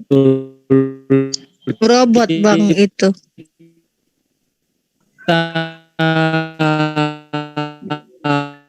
Maka janganlah sekali-kali engkau termasuk orang yang mendustakan ayat Allah. Nanti engkau termasuk orang yang rugi. Jadi ini pun ancaman Allah kepada Nabi Muhammad. Janganlah sekali-kali engkau termasuk orang yang mendustakan ayat Allah. Nanti engkau termasuk orang yang rugi. Sungguh orang yang telah dipastikan mendapat ketetapan Tuhanmu tidak akan beriman lulu pade ya. Meskipun mereka mendapat tanda kebesaran Allah hingga mereka menyaksikan ajab yang pedih. Ajab belum datang, tungguin ya. Maka mengapa tidak ada penduduk suatu negeri pun yang beriman lalu imannya itu bermanfaat kepadanya selain kaum Yunus. Ketika mereka kaum Yunus itu beriman, kami hilangkan dari mereka ajab yang menghinakan dalam kehidupan dunia dan kami berikan kesenangan kepada mereka sampai waktu tertentu. Dan jika Tuhan menghendaki, tentulah beriman semua orang di muka bumi seluruhnya. Tetapi apa hendak memaksakan manusia agar mereka menjadi orang-orang beriman? Pertanyaan dari Allah. Jadi ada juga kan free will di sini. Dan tidak seorang pun akan beriman kecuali dengan izin Allah. Dan Allah menimpakan ajab kepada orang yang tidak mengerti. Makanya lu mengerti, ya. Katakanlah, perhatianlah apa yang ada di langit dan bumi. Tidak bermanfaat tanda-tanda kebesaran Allah dan Rasul-Rasul yang memberi peringatan bagi orang yang tidak beriman. Rasulullah telah memenangkan Islam. Rasulullah telah menegakkan hukum Islam. Lu masih juga ngeyel. Kan koclak banget loh. Kecuali kalau Rasul nggak berhasil. Seperti Rasul kami ya yang kesusahan tersambat kesusahannya. Insya Allah dia akan turun lagi. Ya. Makanya nabinya itu di hadisnya mengatakan la asku wala as'al. Saya tidak akan pernah ragu dan saya tidak akan pernah bertanya kepada mereka. Tuh Rasul kami begitu nggak ragu dia tidak akan nanya. Sekarang saya juga demikian. Ngapain nanya kalau Yesus umur 12 tahun kemana Pak Budak Angon? Katanya dia belajar. Aduh, Tuhan kau belajar. Itulah, nggak tahu aku kemana dia pergi. Dia belajar katanya Tuhannya belajar dulu Tuhannya. Konyol banget kan Tuhan belajar. Ada kan anak kecil yang nanya kemarin Yesus belajar tentang Tuhan. Langsung ditanya, loh Yesus kan Tuhan kok belajar tentang dirinya sendiri? Konyol. Enggak, itu tadi kepedean. Secara tekstualnya kan seperti itu. Kalau Nabi Muhammad ragu, suruh bertanya kepada orang-orang yang membaca kitab-kitab terdahulu. Yang Qur'anul kitab. Bukan kabur dia ya? Tanyakan kepada ahlul kitab. Udah kabur. Si kenaik tadi. Orang Indonesia mana ada orang ahli orang-orang yang membaca kitab-kitab terdahulu mana ada. Kalau membaca terjemahan, nah itu banyak. Nah itu orang kepedean dikira. Nah itu udah kabur loh si kabur ya? Ya Pak udah nggak ada. Ragu nggak? Nah iya, nggak udah kabur loh Bang. Orang-orang tadi udah kabur ya? Mana dia? Belum bisa dia jawab loh. Kenapa itu Fir'aun aja yang didatangi? Pada kabur sholat maghrib dulu dia. Iya, pada lagi cari masjid terdekat itu. Ya, maghrib dulu. Pada malam. Di tempatku juga udah mau maghrib. Ya, mereka ketemu semua ke gap itu, ke gap Takia Korintus. Iya. Ngomong ada keselamatan di Al-Isra 16, ternyata tidak ada. Iya. Kepanasan kupingnya, jadi larilah dia. Enggak lucu kali kan mereka nanya kan dijawab lah sama kita. Pas dijawab nggak terima pula. Pas ditanya balik lah kabur. Macam mana ini kan? Yang lucunya lagi apa? Bikin. Zuma itu dia benar-benar mendetail ya. Sampai kayak ya, anak TK dia ngejelasinnya. Masih aja nggak ngerti. Udah jelas banget loh tadi dijelasin sama Bang Zuma. Tapi ya namanya kan dia tadi siapa si Jabat kan tadi bilang kakakku kambing katanya kan. Kambing kan diciptakan dulu dari kita. Maka kakak kambing itu kan kakakku kita juga katanya. Kau aja lah kataku kan. Makanya dari tadi saya pembicaraan itu saya dengerin. Lama-lama saya ngambil kesimpulan bahwa mereka itu adalah kaum hewan, kaum binatang. Bener kok, kan ada dalilnya itu Bang Budi. Emang ada dalilnya domba-domba. Iya. Iya, saya 53 nomor 6 itu. Mantap Bang Zuma itu, enak tenang bahasanya. Cuma yang bikin saya ketawa makanya saya mute terus ini. Nenek kau kiper. Nenek kau kiper. Bang Zuma mana sih sholat ya? Artinya nenek kau kiper tuh apa sih artinya? Ya neneknya kiper mana ada nenek kiper itu artinya mustahil. Oh. Mustahil. Kakek kau Bang Valen yang biasa ngucapin itu Bang Valen biasa. Habis. Kipir. Runda dialog jam berapa nanti malam? Katanya jam 9. Oh, di kemalaman itu Bang. Di tempat kami jam 8 insyaallah. Iya di tempatnya jam 9. Kalau bisa nggak usah lama-lama, Ki. 2 jam aja. Kan gini, Paling lama 2 jam lah, lama kali itu. Bro, saya mau tanya boleh bro? Ini Kak, membahas tentang moral berdasarkan Al-Quran dan juga. Waduh, parah itu. Cuma. Iya. Saya mau tanya. Coba ke Quran 29 ayat 46 itu artinya apa bro? Oh, Pujangga saudara kekristenan juga. Tanya 29 4 berapa? 6. Ya coba nanti di ini dulu, saya konsentrasi nyetir dulu nih Bang. Oh gitu. Ayat berapa? Nanti. Bang Pujangga ayat berapa? 46 lah.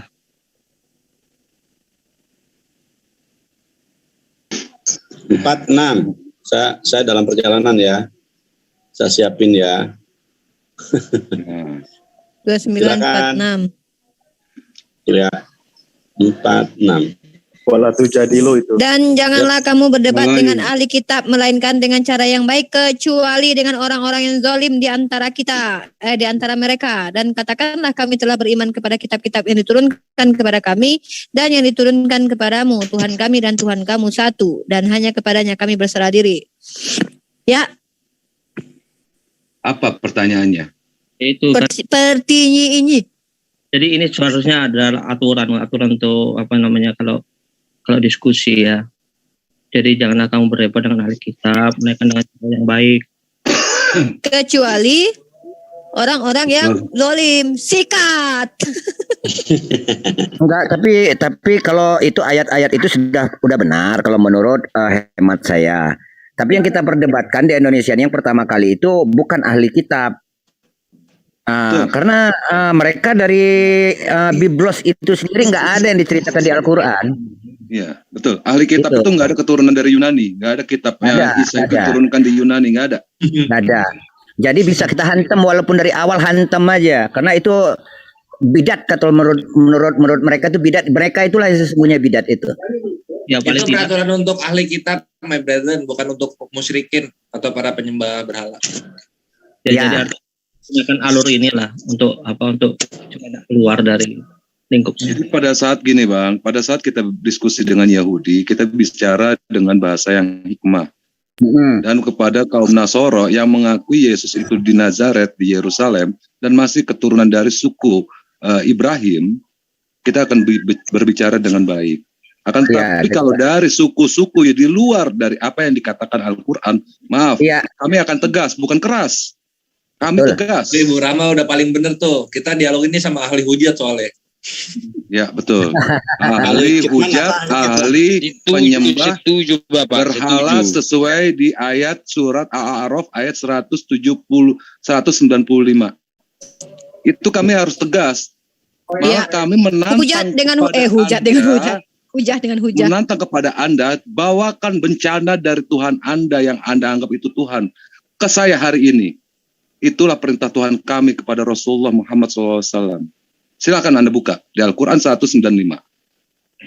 Kami menantang, karena apa? Karena Tuhan kami memerintahkan kepada Rasul kami, dan kami wajib mengikuti apa yang diperintahkan Allah kepada Rasul kami. Maaf, kami akan tegas dengan Anda. Makasih. Ya betul, dalil dengan dalil, hujah dengan hujah. Di Al-Quran juga tidak dilarang kita berdebat keras dengan ahli terjemah. Ya, artinya rule-nya itulah. Cip. Oh, nanti malam Pak Pujangga mungkin insya Allah kami akan ada diskusi yang sopan dan udah emang disepakati kedua belah pihak. Nanti malam jam 8. Ya, Bapak bisa lihat, bisa masuk ke Zoom-nya CIP mungkin. CIP. Maaf Kang Budangon, kalau kira-kira nih, kalau yang berdiskusi atau hemat saya untuk kalau berdebat, maksud saya kasih aja sama yang kalau memang nggak beres, yang kurang keilmuannya, ya jangan dikasihkan pakar-pakar kita. Bro, saya boleh share ini bro, coba itu di ulangan 237 bro. Tadi sebenarnya Mas Pujangga itu dijawabnya juga kan di Ali Imran ayat 64 itu. Dengan cara baiknya tuh seperti itu ngajaknya Bang. Ali Imran berapa Bang? 64. Sering kita sebut juga kok. Ulangan 23 itu. Ini janganlah engkau menganggap keji orang Edom sebab dia saudaramu. Janganlah engkau menganggap keji orang Mesir sebab engkau pun dahulu adalah orang asing di negerinya. Terus? kita gunakan kalau debat itu rule-nya adalah tidak saling menghina gitu. Menghina gini-gini, dalil dengan dalil, komparasi apple to apple itu bukan menghina, itu komparasi. Jangan harusnya perbedaan bawain antara yang menghina ini tahu dengan ayat itu, komparasi. bawain yang janganlah kau menghina. Bawain dong, orang lain. yang Ecit Ini bawa yang dong. itu tahu. Sama Kunarion, bawain juga dong. Sebentar, ini ada masukan dari Pak Kang Pujangga, ini masukan dari Kang Alip. Silakan Pak Alip, mungkin dijelaskan nih. Kang Alip. Ya ini tadi kan mengaku sebagai ahli posisi sebagai dengan ahli kitab nih. Ini ajakan kami baik banget loh ini. Kan gitu. Ya, soal Imran 64 ya. Baik ahli kitab, marilah kita menuju kepada satu kalimat pegangan yang sama antara kami dan kamu, bahwa kita tidak menyembah selain Allah. Benar nggak? Betul. Dan kita tidak mempersekutukannya dengan suatu apapun, dan bahwa kita tidak menjadikan satu sama lain adalah Tuhan-Tuhan selain Allah. Jika mereka berpaling, maka katakanlah kepada mereka, saksikanlah bahwa kami adalah orang-orang Muslim. Begitu loh. Karena coba Arabiknya coba Arabiknya. Jadi Pak itu Fakulu suhadul bi anna muslimin. Saksikanlah kami orang-orang muslim. Ashadu bi anna muslimun. Qul ya ahlal kitab ta'alau ila kalimatin sawa bainana wa bainakum alla na'budu illallah wala nusyrika bihi syai'a.